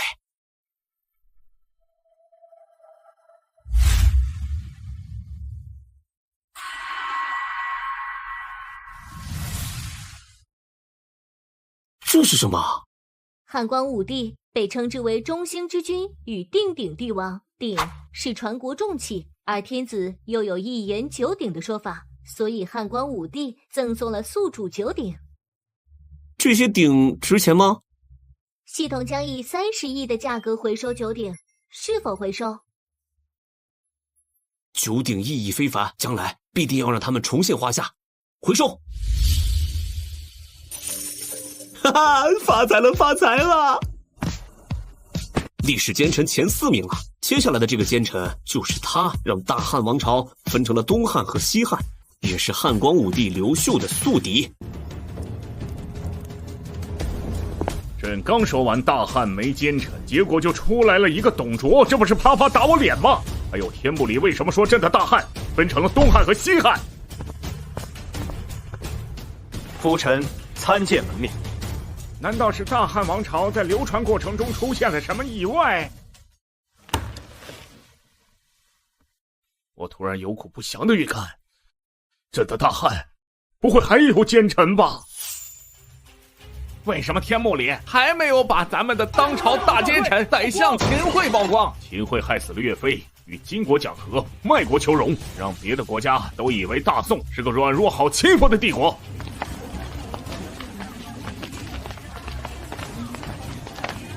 你们听说了吗？咱们的皇帝赵构还以为是他保住了大宋江山，他还说将来天幕排10大帝王，他肯定榜上有名，简直可笑至极。赵构就是个千古昏君，秦桧是千古奸臣，等着吧，秦桧这个大奸臣肯定在奸臣排行榜上排第1名。恭喜皇上处死了袁崇焕，咱们大明朝少了他这个大奸臣，又能延续千秋万载了。袁崇焕通敌，朕的朝堂之上绝对不允许奸臣存在。天幕上曝光的那些奸臣，都是因为皇帝昏庸宠幸奸臣，否则他们也掀不起风浪来。吴将军，朕现在最重视的就是你，一定要将边关守好。皇上放心，臣对大明江山一片赤胆忠心，日月可见，万死不辞。大明有你在，朕就放心了。不知道天幕上下一个奸臣又会是谁？接下来的这个一个奸臣，他的身份相当特殊，以至于后代都觉得他极有可能是一个穿越者。穿越者？当然，他是不是穿越者无从定论，但他与前面的那些手段狠辣、祸国殃民的大奸臣相比，情况却大不一样。他不仅成功篡位，甚至继承了皇位，泱泱华夏2000多年封建帝国，这是唯一一个成功谋得皇位的奸臣。在位15年，斩断了大汉国运，将大汉王朝分成西汉与东汉。什么？终于提到他了吗？王爱卿，穿越者是什么意思？回禀皇上，世间根本不存在所谓的穿越者，绝对子虚乌有。那为什么天幕会说大汉出现一个穿越者奸臣呢？这可能是天幕制作者开的玩笑吧。一个奸臣竟然彻底颠覆了王朝，甚至还登基称帝，这奸臣居然能做到这种地步。父皇，天幕说这人是穿越者，您相不相信世间有这种奇异之事？唉，若世间有穿越者存在的话，或许也真的存在长生不老之术。令徐福尽快出行，为寡人寻得长生不老药。换权登基的奸臣，想必就是西汉末年时期的王莽了吧？是的，陛下。不过臣觉得王莽生错了时代，他实行的那些改革政策确实有可取之处，但却动了王公贵族的利益，最后才导致了失败。史书是由胜利者书写的，于是他才会被钉在奸臣的耻辱柱上。倘若他成功，或许真的能缔造一个全新的王朝。在那个时代，他注定不可能成功。可天幕为什么会说他是个穿越者？奸臣大多都是大奸大恶、残暴狠辣、阴险歹毒、自私自利的人，可这个奸臣不一样，他饱读诗书，年轻之时就已经闻名全国，是当世的才俊英才，习得文武艺，报与帝王家。若是从早期表现来看，他与董卓颇有相像之处。与董卓相像，难道也是被利益失了初心，才变成了篡逆之辈？陛下，我觉得此人比董卓要可怕得多。爱卿何出此言？董卓在得到大权后，彻底暴露出残暴的本性，而这个奸臣却能克制住自己的欲望，甚至比司马懿更善于隐藏不轨之心。难怪他能动摇帝国根基，这奸臣当真不简单。这世间最可怕的奸臣，往往在最开始都是以忠臣的行为出现。岳飞攻打荆国，说是精忠报国，还不是为了满足自己贪婪的私欲？节爱卿，幸好大宋还有你，不然任由岳飞胡来，权力越来越大，肯定会谋权篡逆。皇上英明，您的丰功伟绩绝对会记在史书之上，千古流传。当年汉高祖刘邦斩蛇起义，以至于后世有很多人说这个大奸臣就是来报复刘氏大汉的，因为他的名字叫做王莽。什么？奸臣竟然是王爱卿？王莽曾经为了掩饰他的狼子野心，亲手杀掉了自己的儿子。那时他的儿子失手杀了人，满朝上下都清楚王莽的权势与声望，谁都认定他绝不会为了一个枉死之人去追究自己亲生儿子的罪责。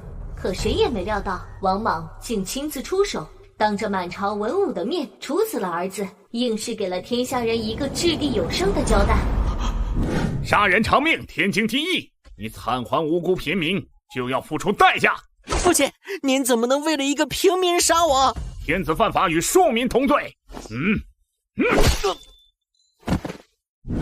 王爱卿，天目为何说你是奸臣，而且还成功篡位，成了皇帝？皇上，天目上说我是奸臣，您信吗？诸位大人，你们信吗？不信。王大人饱读诗书，高风亮节，怎么可能是奸臣呢？对，王大人说笑了，您对大汉忠心耿耿，肝脑涂地，绝不可能是奸臣。对，不是奸臣，天目肯定说错了。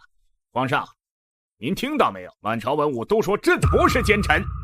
王爱卿，你自称朕？难道皇上还看不清局势吗？这皇位该让出来给老夫做了。杀死亲生儿子，这一手直接将那奸臣的威望推向顶峰，满朝文武、天下百姓无不将他视作忠贞为国的贤臣，好一招以退为进的毒计。陛下，难道您不觉得可悲吗？他杀死了自己的儿子，今后他的亲人必然会疏远，众叛亲离。就算他成功篡逆，他的人生也是失败的。那只能说明王莽城府极深。王莽在朝中威望权力越来越高，但他却不像其他奸臣那样结党营私、贪污受贿、祸乱朝纲，而是勤于政务，对待百姓也表现得爱民如子。这个王莽的行为倒是极为特殊，如果他能隐藏一辈子的话，说不定会成为我大汉的名臣。当王莽的威望达到极点的时候，终于慢慢展露出了隐藏的野心。王莽宣称天命转移，废黜囚禁孺子婴，自立为帝，改国号为新，西汉至此灭亡。王莽登基后改革变法，若是从长远的角度看，他改革的政策对国家而言百利无一害，土地收归国有，禁止奴隶买卖，国家分配土地，这在整个封建历史都是绝无仅有。当然，这些政策触犯贵族利益，遭到贵族强烈反对。禁止奴隶买卖，他是想通过这种方式来缓和阶级矛盾，简直是太天真了。这是儒家才有的思想，难道他想复周礼？王莽改革货币政策，建立国家银行，对百姓提供信贷服务，精兵简政，这些思想放在那个时代都太过超前，所以最后都以失败告终。而且他发明的青铜卡尺与后世2000年后出现的游标卡尺极其相似，种种迹象，所以才会被人质疑是穿越者。混账！王莽这个大奸臣比董卓、司马懿更可恨，就算他是穿越者，也不能断绝我大汉王朝气运。可他不属于朕的麾下，朕该怎么做才能把他诛杀？皇上，你还记得后世刘秀是如何穿越朱砂洞卓的吗？朕恳请陈明先生助我一臂之力，诛杀国贼王莽。汉高祖刘邦想要穿越，宿主是否同意让刘邦穿越西汉末年去诛杀王莽？当初刘邦斩白蛇起义，都说王莽就是那条白蛇转世，让刘邦穿越过去，他又要被刘邦斩杀一次了。原本还想看看王莽和刘秀交手呢，算了，既然刘邦想去，就让他去吧。系统，打开穿越纪元之门。好的，宿主，穿越纪元之门正在开启。皇上，您别怪我，原本我还打算蛰伏一段时间，但天幕已经曝光了我的计划，只能提前实施了。王爱卿，你不是我大汉的忠臣吗？哈哈哈哈！朕当然是忠臣，所以才坐上龙椅替你分担。江山本就是能者居之，没有谁规定等是刘家的人才能做皇帝。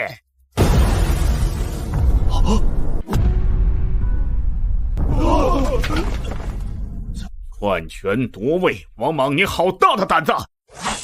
拜见高祖皇帝，皇帝万岁万岁万万岁！你是汉高祖刘邦，你不是早就已经死了吗？你到底是人是鬼？以下欺上，狼子野心！我大汉待你不薄，你就是这么报答的。就算你是刘邦又如何？现在整个朝堂都是我的人，来人呐！王莽，你可还记得这把剑？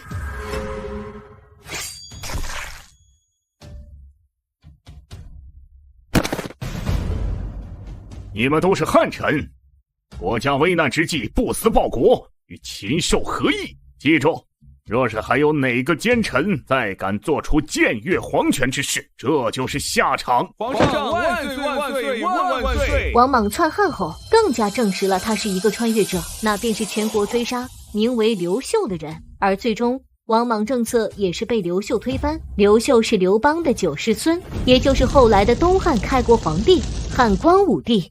立即下诏，举国寻找朕的9世孙中一个名为刘秀的人，让他来继承皇位。遵命。如今奸臣已经盘点到了第3个，除了我大宋，各朝皆有奸臣出现。看来朕治理的大宋，绝对是其他帝王心中榜样。钱爱卿，多亏你把大宋唯一的奸臣杀了。微臣愿为皇上效犬马之劳。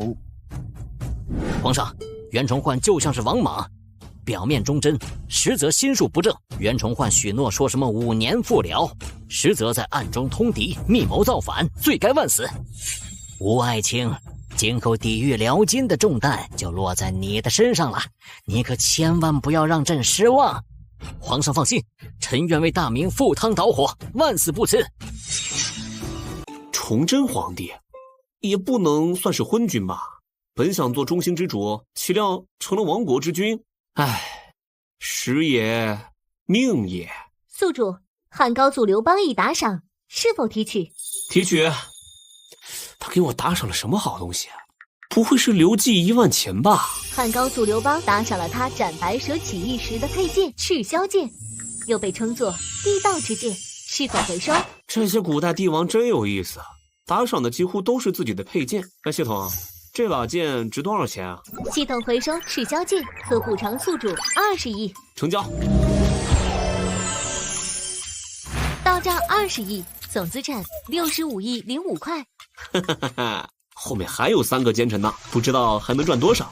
前面已经向各位帝王盘点了7名奸臣，奸臣令人深恶痛绝，有的是让祸国殃民、陷害忠良，还有的谋权篡位、僭越皇权。接下来的这3个奸臣所为各有千秋，尤其是排名第1的奸臣，更是被千古唾骂。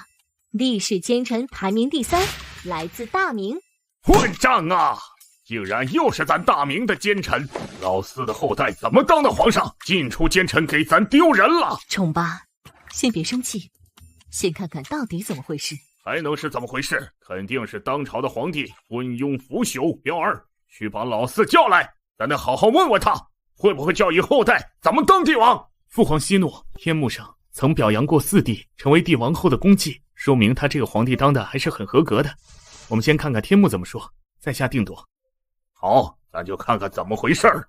这又是哪个不孝子孙宠幸奸臣了？父皇息怒，我没法息怒。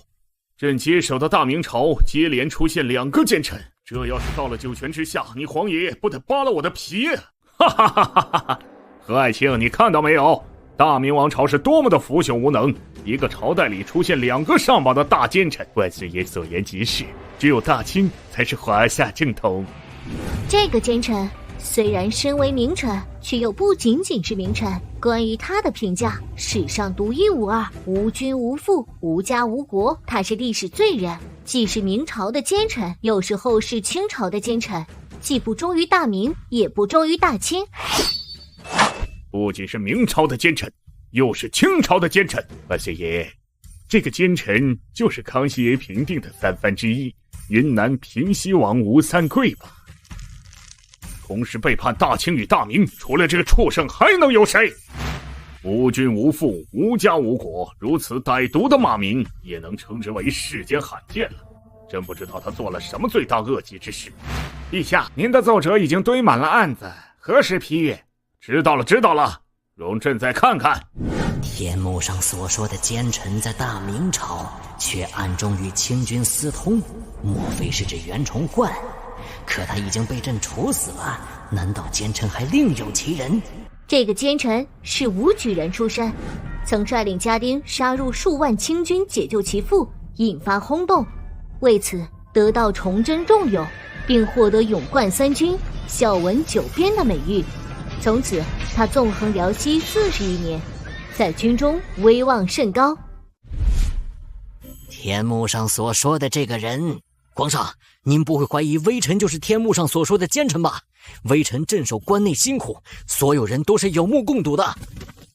吴爱卿，你是大明最后仰仗，朕当然不会怀疑你。皇上，现如今前线吃紧，不过皇上放心，臣就算是死，也一定守住关隘，绝不让清军进入关内。好，大明有你这样的忠臣良将，是我大明的幸事。朕相信你绝对能力挽狂澜，击溃清军。多谢皇上信任。在前期，他对大明王朝的忠贞赤胆不是伪装。镇守边关时，即便身边同僚纷纷选择投降，他仍是苦苦坚守，直到起义军李自成攻破京城，崇祯自缢而亡。起义军抄了他的家，强占他的爱妻，这奸臣冲冠一怒为红颜，立即投降清军，放清军入关，剿灭起义军。清军杀入京城定都，大明自此灭亡。这个奸臣就是遭世人唾骂、遗臭万年的带路党吴三桂。什么？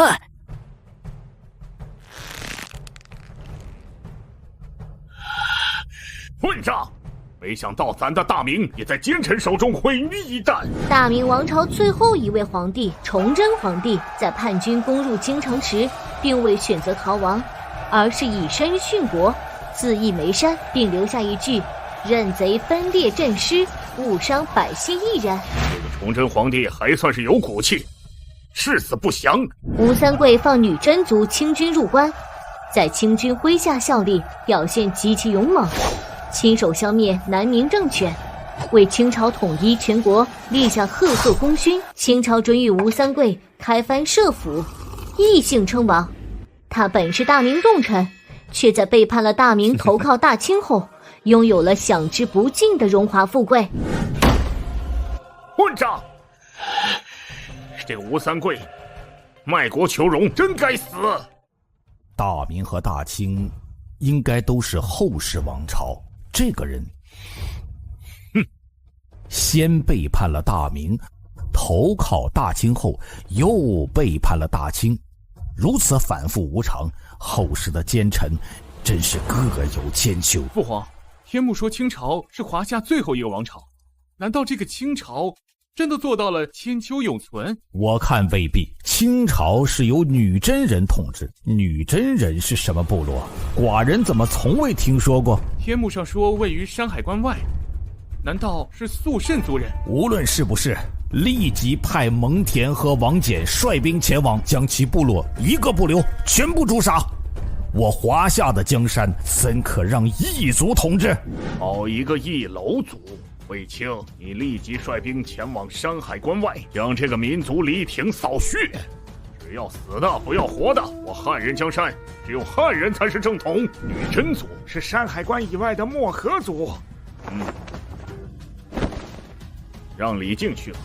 朕不想再听到有关这个民族的事。宠幸吴三桂的顺治帝死后，不信任异姓王的康熙帝继位，开始着手削藩。吴三桂得知后，竟高举起反清复明旗帜，起兵造反，叛变大清。吴三桂造反，起初势如破竹，甚至与大清划江而治，建吴州称帝。不过，吴三桂只做了5个月皇帝就病逝了。而他所建立的吴州王朝也被大清绞杀殆尽，纵观吴三桂一生，反复无常，投机骑强，两朝奸臣，遗臭万年。吴三桂，你还有什么话说？皇上，天目是在谣言惑众，如今的大明风雨飘扬，内忧外患，如果不是有我在，你的大明早就亡了。放肆！你竟敢对皇上如此无礼，难道你想谋逆造反吗？我可没兴趣造反，现在的大明一大堆烂摊子，谁愿意接呀？你这个皇帝还想重现大明荣光，简直是天大的笑话！混账！来人，把吴三桂拖下去，关入死牢！还愣着做什么？快把这个乱臣贼子拿下！不用白费功夫了，崇祯，你好好看看吧。大明气数已尽，不是你凭一己之力就能改变得了的。此一时彼一时，大明亡国是顺应天道。你人为财死，鸟为食亡。我对大明已经是仁至义尽了，你就算是杀了我，也无法改变大明灭亡的命运。或许在吴三桂自己心里，始终不觉得他是个奸臣吧。他应该认为自己聪明，懂得审时度势，也不知道这样做究竟对不对。皇上，臣还要去镇守关隘，就先失陪了。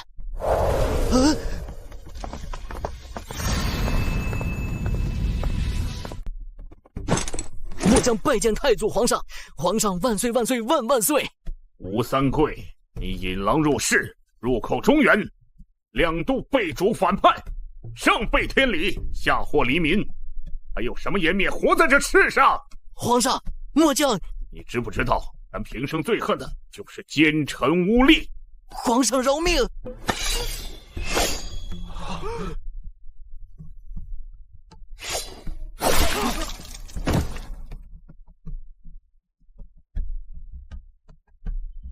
孙臣见过太祖爷爷。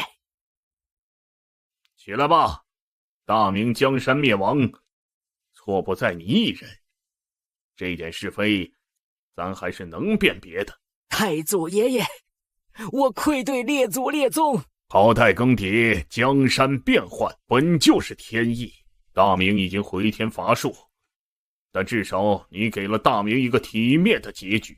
太祖爷爷，您能不能告诉我该怎么做才能保住大明江山？丢了江山，你是大明的罪人。作为君王，你守住了底线。孩子，你尽力了，没给咱老朱家丢人。太祖爷爷，崇祯这皇帝是有点能力，只可惜生不逢时啊！不只有人祸，还有天灾，恰逢小冰河时期，换任何一个帝王都怕是无力回天。宿主，明太祖朱元璋已经对宿主打赏，是否提取？提取。老朱倡导勤俭，抠抠搜搜的，他送我的东西应该不值几个钱吧？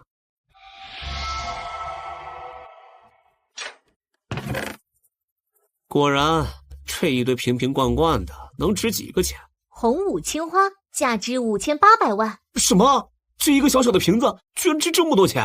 那这个呢？洪武釉里红瓷价值4000万，是否回收？我回收，全部回收，发财了！等盘点完所有奸臣，就能去享受我的美好生活了。到账15亿，总资产85亿05块。皇上，您看到没有？吴三桂表面忠君爱国，但实际上早已暗通敌军。如果您不杀岳飞，万一他和吴三桂那样投敌叛国，反过来攻打我大宋，到那时江山必定难保。钱爱卿所言极是，可是这天幕上怎么还没出现岳飞的名字？朕已经等不及看到他的丑恶嘴脸公布天下了。赵构、秦桧，我已经忍你俩很久了。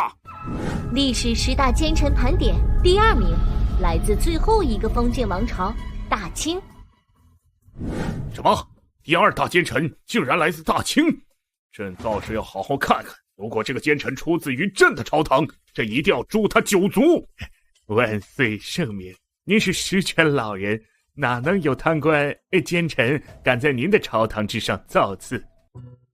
小李子，你看到没有？那些亡国之君之所以亡国，都是因为不自量力，抵抗比自己强大的敌人，哪赶得上哀家？只要签个条约，赔点款，就能保住江山。老佛爷说的是，正是因为有老佛爷，咱大清才能成为长盛不衰的帝国。哼，奴才斗胆有一个提议，不知道当讲不当讲？什么提议？老佛爷保全了大清是女中豪杰，相比武则天也不遑多让。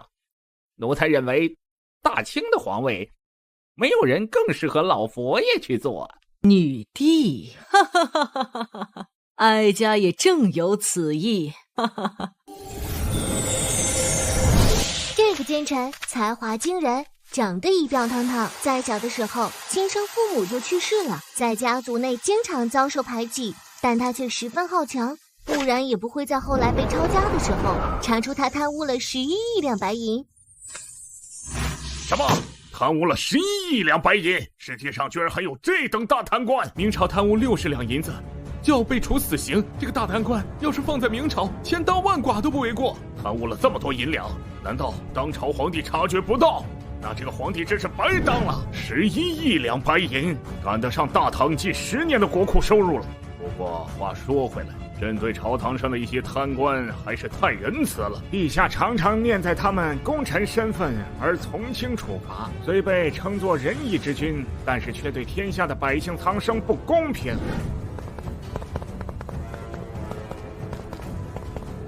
天幕上揭露的奸臣不会是我吧？我只是小小的贪了一点，从没做过祸国殃民的事。对比前朝那些奸臣，我这点危害简直不值一提。爱卿，朕怎么觉得你很紧张的样子？没有，万岁爷，奴才只是觉得今天的天气有点热。是吗？万岁爷，奴才突然有点肚子疼，想去趟茅房。爱卿，不要以为朕看不出来，你是不是？万岁爷，不是奴才。你又紧张什么？朕只是想问你，你是不是和朕一样也痛恨贪官？是，万岁爷，奴才这辈子最恨的就是贪官，贪污就是败坏帝国的根基。奴才若是找出这个奸臣，必将杀之而后快。哈哈哈，好，朕也有此意，找出这个贪官，朕绝不轻饶。万岁爷，奴才想要去趟茅房，等天幕将这个奸臣揭露以后再去也不迟。万岁爷，这个奸臣从小就极为勤奋，为了出人头地，他更加发奋读书，不仅精通汉满蒙回4族语言，还熟读儒家经典、史书典籍，甚至对诗词歌赋、书法绘画也颇有研究，这在当时是十分罕见的。朕怎么觉得这个奸臣的事迹有些熟悉？万岁爷，奴才要憋不住了。这个奸臣靠着贵人提携进入朝堂，他非常善于察言观色、阿谀奉承，暗中研究皇上言行习惯和喜好，终于受到皇帝的赏识，仕途一路飙升。年仅26岁就被提拔成户部侍郎，同时还担任军机大臣，位高权重。靠着皇帝的信任，他开始贪污受贿，结党营私，大肆疯狂敛财。看样子又是个昏君识人不清、宠幸奸臣。父皇，如果只是贪污受贿的话，应该不会排在奸臣第2名吧？他或许还做了其他祸国殃民的事。扶苏啊，你觉得贪污受贿是件小事吗？贪污受贿会让那些大臣滥用职权，破坏公平正义，长期已久，会腐蚀国家根基。当你成为帝王，必须将任何对帝国不利的事儿扼杀在摇篮之中。儿臣明白了，父皇平生最恨的就是这种贪官污吏。元朝末年，官员贪污腐败，害死了父皇的亲人。父皇无奈加入起义军，这才推翻暴元，铸造大明王朝。一个王朝贪官污吏过多，受影响最直接的就是黎民百姓，所以大明的律法严苛，贪污60两银子就会被直接斩首。什么？贪污11亿两白银？朕当年平三藩都没花这么多银子，这个大贪官居然来自朕的大清，朕倒是要好好看看是哪个昏庸皇帝朝堂上的臣子。皇上息怒，天幕上说这个奸臣索然贪污了这么多银子，可始终没提起他谋权篡位的事。这说明那个奸臣肯定是被皇帝抄查了，大清江山依然延续了下去。你说的有道理，朕的大清绝不会亡国。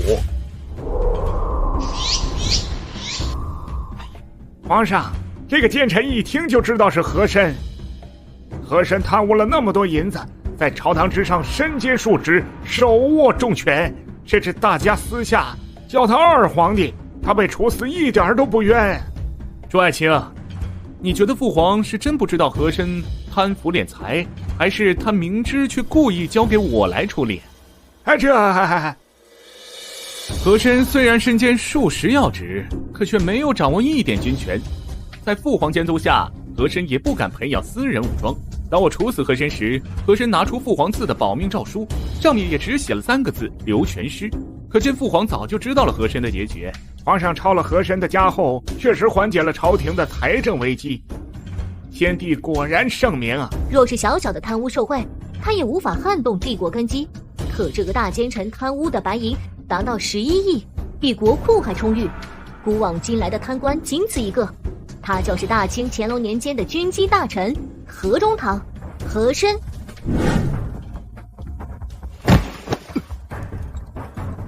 万岁爷，奴才冤枉啊！奴才冤枉！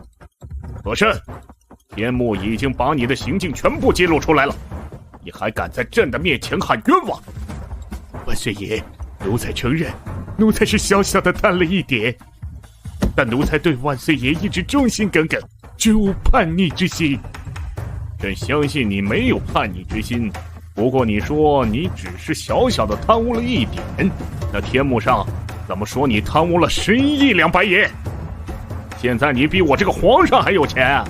奴才只是一时糊涂，奴才愿把府上所有的银两都拿出来充国库，请万岁爷开恩，饶了奴才这一次。朕确实是想饶了你，朕当然想饶了你。毕竟整个朝堂上，你是最懂朕的喜好，最能讨朕欢心的大臣。多谢万岁爷，多谢万岁爷。可如果朕饶了你，天下百姓会怎么说朕？他们会说你是朕最信任的大臣，在朕的眼皮子底下瞒天过海，贪污这么多银两。他们会把朕当成一个昏君。奴才让万岁爷蒙羞，奴才该死。和珅，你真以为你平日里那些小动作能瞒得过朕？这只是睁一只眼闭一只眼。毕竟你虽然贪，可你的确有能力，但你贪污的数目触及到了朕乃至整个大清都无法容忍的底线。朕要给天下人一个交代，你要朕如何放过你？万岁爷，奴才绝对没有天幕上说的贪污那么多，万岁爷明鉴。来人！参见皇上，吾皇万岁万岁万万岁！你们现在就去和珅府上查，究竟有多少银子？你这查清楚！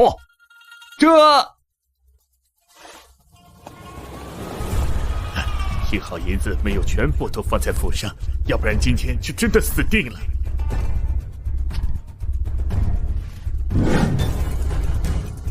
皇上，这个贪官真是太可恨了，贪污的银子居然比国库还要多。咱们大宋要是有这么多银子，足够上缴金国好几年供奉的了。秦爱卿所言极是，只是不知道朕的朝堂之上是不是也有这样的贪官？一臣之见，岳飞品行不端，估计平日里也没少贪污受贿，要不然也养不起那么多的岳家军。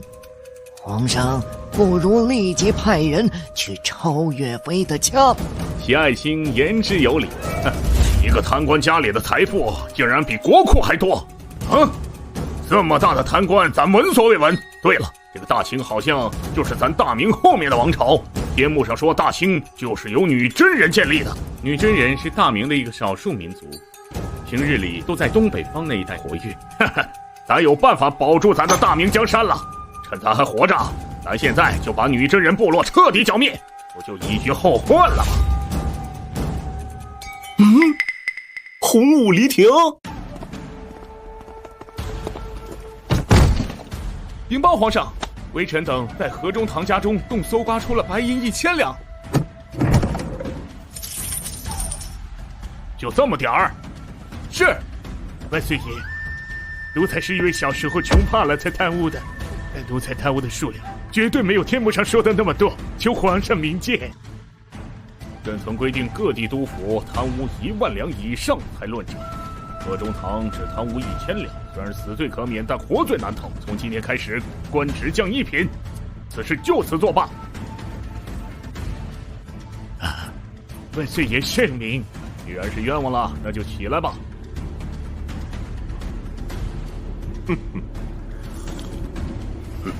乾隆真有意思，明明知道和珅贪污的银子不可能只放在和府，却不让人去搜和珅其他的宅子，揣着明白装糊涂。他是不想承认自己的昏庸呢，还是想把和珅这只肥羊留给嘉庆在？宿主，清朝的康熙皇帝和雍正皇帝同时请求穿越到乾隆纪元，是否同意？天幕，快让朕过去，朕要好好收拾收拾这个不孝子孙。请陈明先生让朕穿越，朕保证不打死乾隆。把和珅的视频全部放完，看看他们还会不会要求穿越。好的，宿主。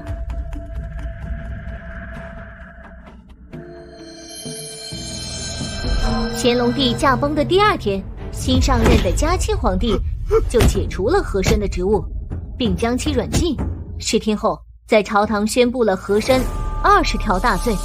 和珅所犯大罪：欺君罔上，结党营私，贪赃枉法，僭越礼制，私藏珍珠手串200余，多于大内数倍。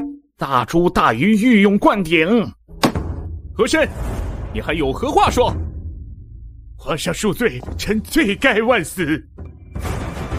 臣谢主隆恩。父亲。提升军营，进入净化水月，你们当以我为戒。和珅在乾隆皇帝驾崩后的第15天就被嘉庆帝赐死在刑部大牢。嘉庆查抄和珅家产的总和相当于清政府15年财政收入。后世还传出和珅倒嘉庆宝的民谣。和珅绝顶聪明，却把才智用在了钻营贪腐上。他精通经济，却用这些知识中饱私囊。他深谙权术，最终却被权力反噬。宿主，康熙帝与雍正帝已经不再要求穿越纪元了。看来他们俩都不傻，知道乾隆为什么不杀和珅。只不过嘉庆杀和珅杀的也不是时候，看来这次是得不到打赏了。宿主，康熙、雍正、乾隆3代帝王同时向您打赏，是否提取？3个帝王同时打赏，那得值多少钱呀？提取。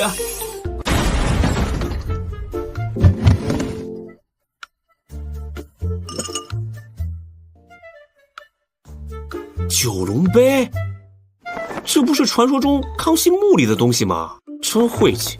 系统回收。好的，宿主。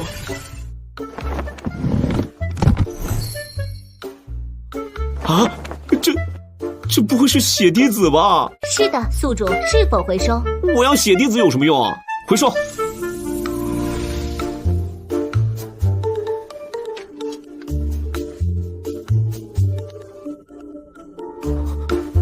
这该不会是传说中连续克死4个主人的九龙宝剑吧？是的，宿主，是否回收？当然回收。这爷仨送的东西简直一个比一个离谱。到账5亿元。虽然东西离谱，但确实挺值钱的。就只剩最后一个奸臣了。没想到让我从一个欠债100亿，转眼变成了100亿富翁。这些帝王们出手，果然阔绰。诸位帝王，天幕已经盘点了历时9个奸臣，不知大家发现规律没有？奸臣的出现往往都伴随着昏君。排名第1的奸臣来自大宋，他自断民族脊梁，向异族屈膝下跪，直到1000年之后，人们还对着他的雕像辱骂。皇上终于排到第1名了，肯定是岳飞。没想到他竟然会被辱骂1000年之久，即便是死也不得安宁，还要被做成雕像，被世人辱骂。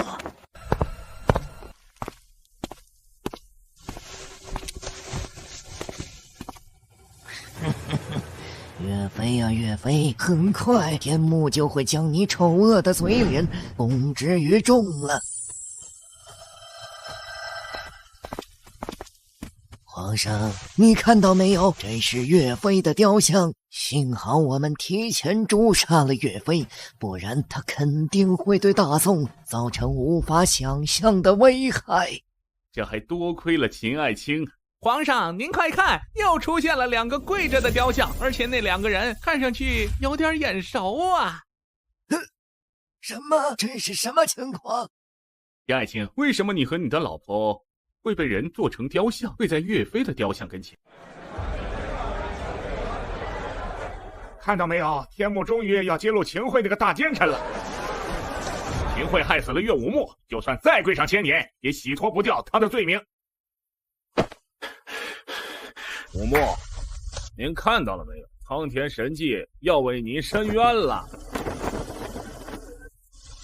秦桧那个狗东西，岳飞抗秦有功，可他贪生怕死，为了一己私欲害死岳飞，就算被骂上1万年，都毫不为过。混账！我大宋居然也有奸臣，而且还是排名第1的大奸臣。又是一个朕看不懂的奸臣呐！若是祸国殃民，可直接诛杀其9族，为何会被做成雕像，受人唾骂1000年之久？华夏民族自秦皇一统6国，扫荡四方蛮夷，万邦来朝，无不拜服。直到这个奸臣的出现，他贪生怕死，为一己私欲陷害忠良，导致华夏数百年无法真正做到大一统王朝。他就是大名鼎鼎的大宋奸相秦桧。不可能！我怎么可能是奸臣？是岳飞该死，他要和金国开战送死，连累大宋王朝。皇上要杀他，我是为了皇上才用莫须有的罪名处死的岳飞。皇上明鉴，臣对皇上忠心耿耿，天地可见，日月可表。秦爱卿莫慌，秦桧所做都是朕的手。若他是千古奸臣，那岂不是意味着朕也会背上千古昏君的骂名？你放心，朕绝对会还你清白，奸臣非岳飞莫属。要讲解秦桧这个奸臣，就必须提起另外2个人，分别是当朝帝王、千古第1昏君赵构，以及千古第1忠臣良将武圣岳飞岳武穆。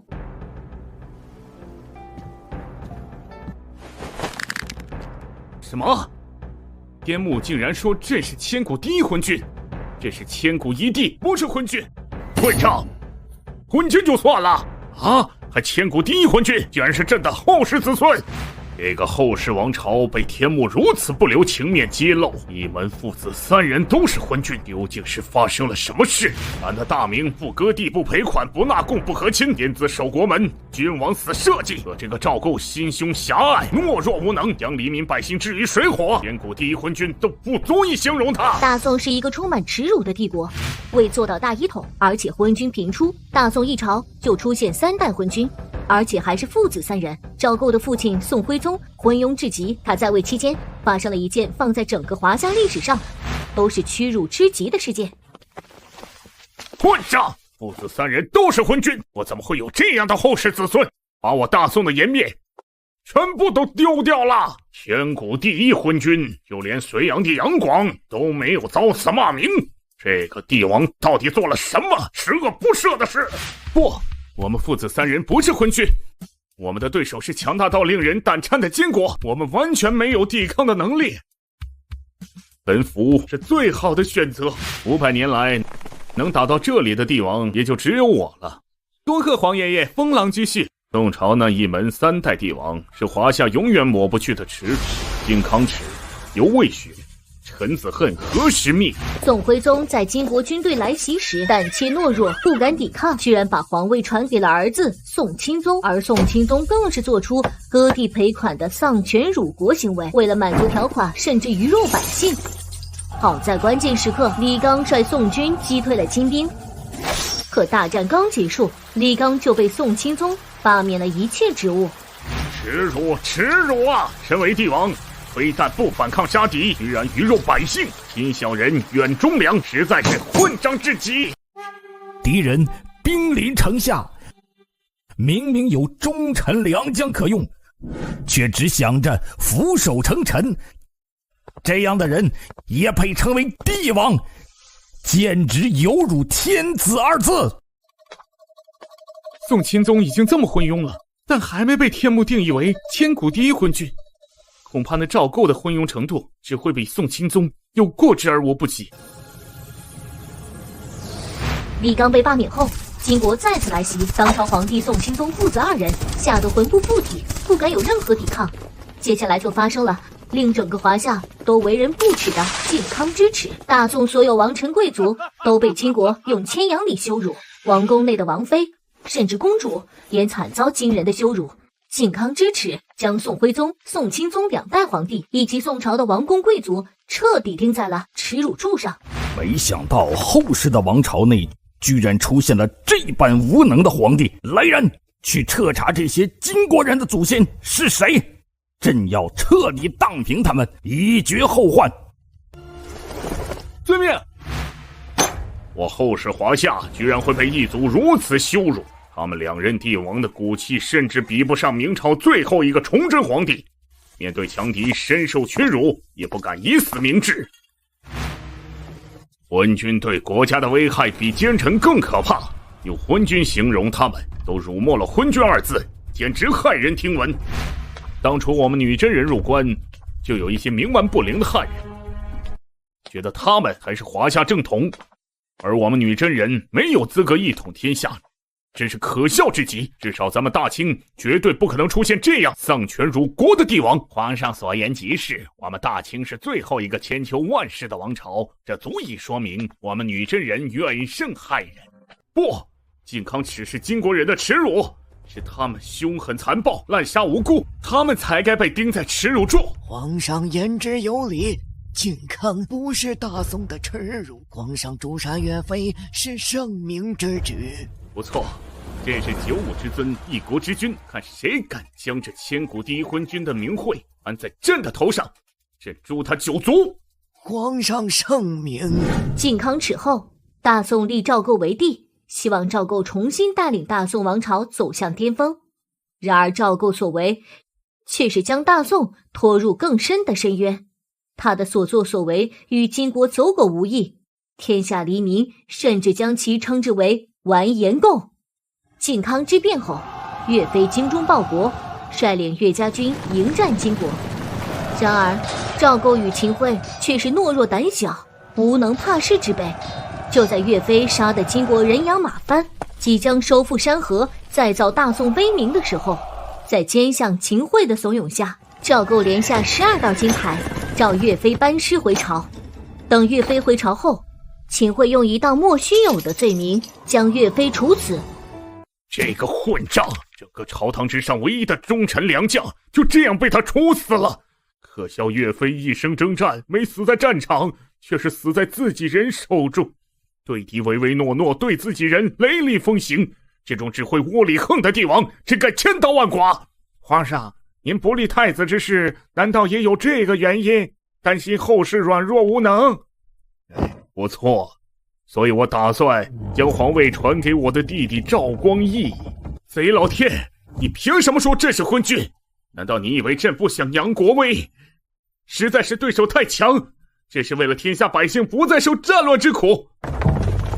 谁让你们进来的？皇上，天目已经揭露秦桧所为，臣等恳请皇上诛杀奸相秦桧。皇上，您可千万不能听他们谗言，臣对皇上的忠心天地可见呢。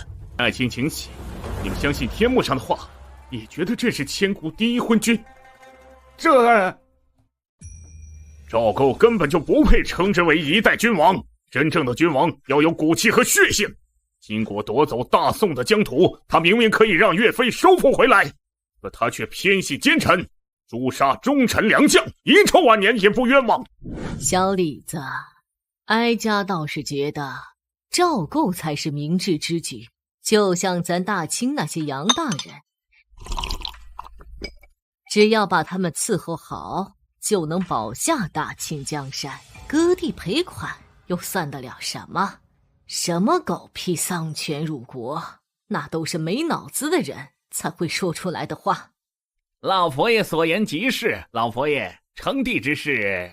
呵呵，明天我就让光绪退位，哀家要做第二女帝。老佛爷，不，女帝英明，女帝万岁万岁万万岁！等哀家称帝后，小李子，你就是哀家身边第一大臣。多谢女帝陛下。朕绝不做千古第一昏君。来人，把史官给朕叫来。臣在。刚才天目说的那些话，你记下来了没有？回皇上，微臣已如实记录。混账！你现在立即给朕修改，说天目对朕的文治武功赞赏有加，朕诛杀岳飞是明智之举。朕与金国和谈是为了两国百年交好，岳飞穷兵黩武，挑起战争，导致民不聊生，他才是大宋第一奸臣。还愣着做什么？难道你想抗旨不遵？回皇上，臣只是一介史官，如实记录是臣的职责。你与秦相的所为，公道自在人心，臣一字不改。你敢威胁皇上，这是欺君之罪！来人呀，把这个史官拖出去斩了！太祖皇爷爷，您怎么来了？太祖皇上，你这畜生有什么资格成为一代君王？有你这样的后世子孙是朕的耻辱！太祖，我千古第一昏君，朕恨不得现在就将你诛杀！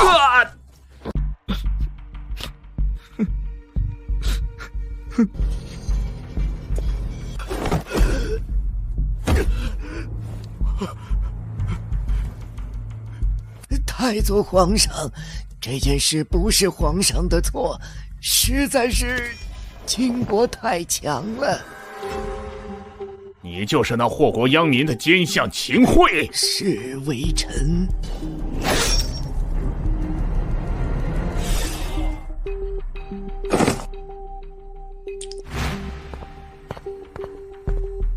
我本想直接诛杀你这懦弱昏庸鼠辈，但国不可一日无君，朕且饶你一命。但倘若让朕再看到靖康之变一样的耻辱，朕绝不会饶了你。是，孙臣知道了。哎，朝堂之上的大臣，那些投降派全部诛杀，一个不留。是。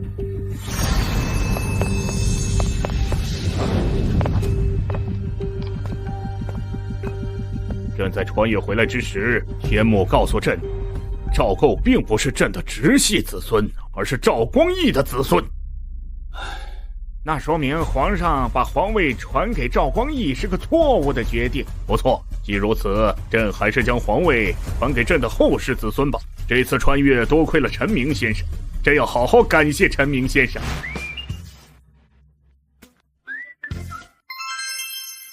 这就是宋太祖给我打赏的东西啊，一根破棍子。宿主，这是太祖盘龙棍，宋太祖赵匡胤特意用黄金打造，具有很高的历史价值。好吧，那就回收吧。好的，宿主。终于把所有的奸臣都盘点完了，以后有机会还可以再盘点别的。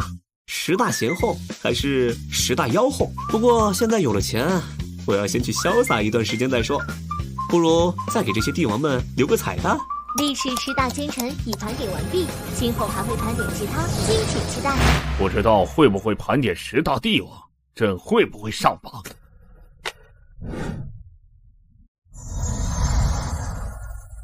最后，天幕制作者陈明告知所有帝王，封建王朝持续2000多年，最终在清王朝结束。什么？朕的大清居然也亡了？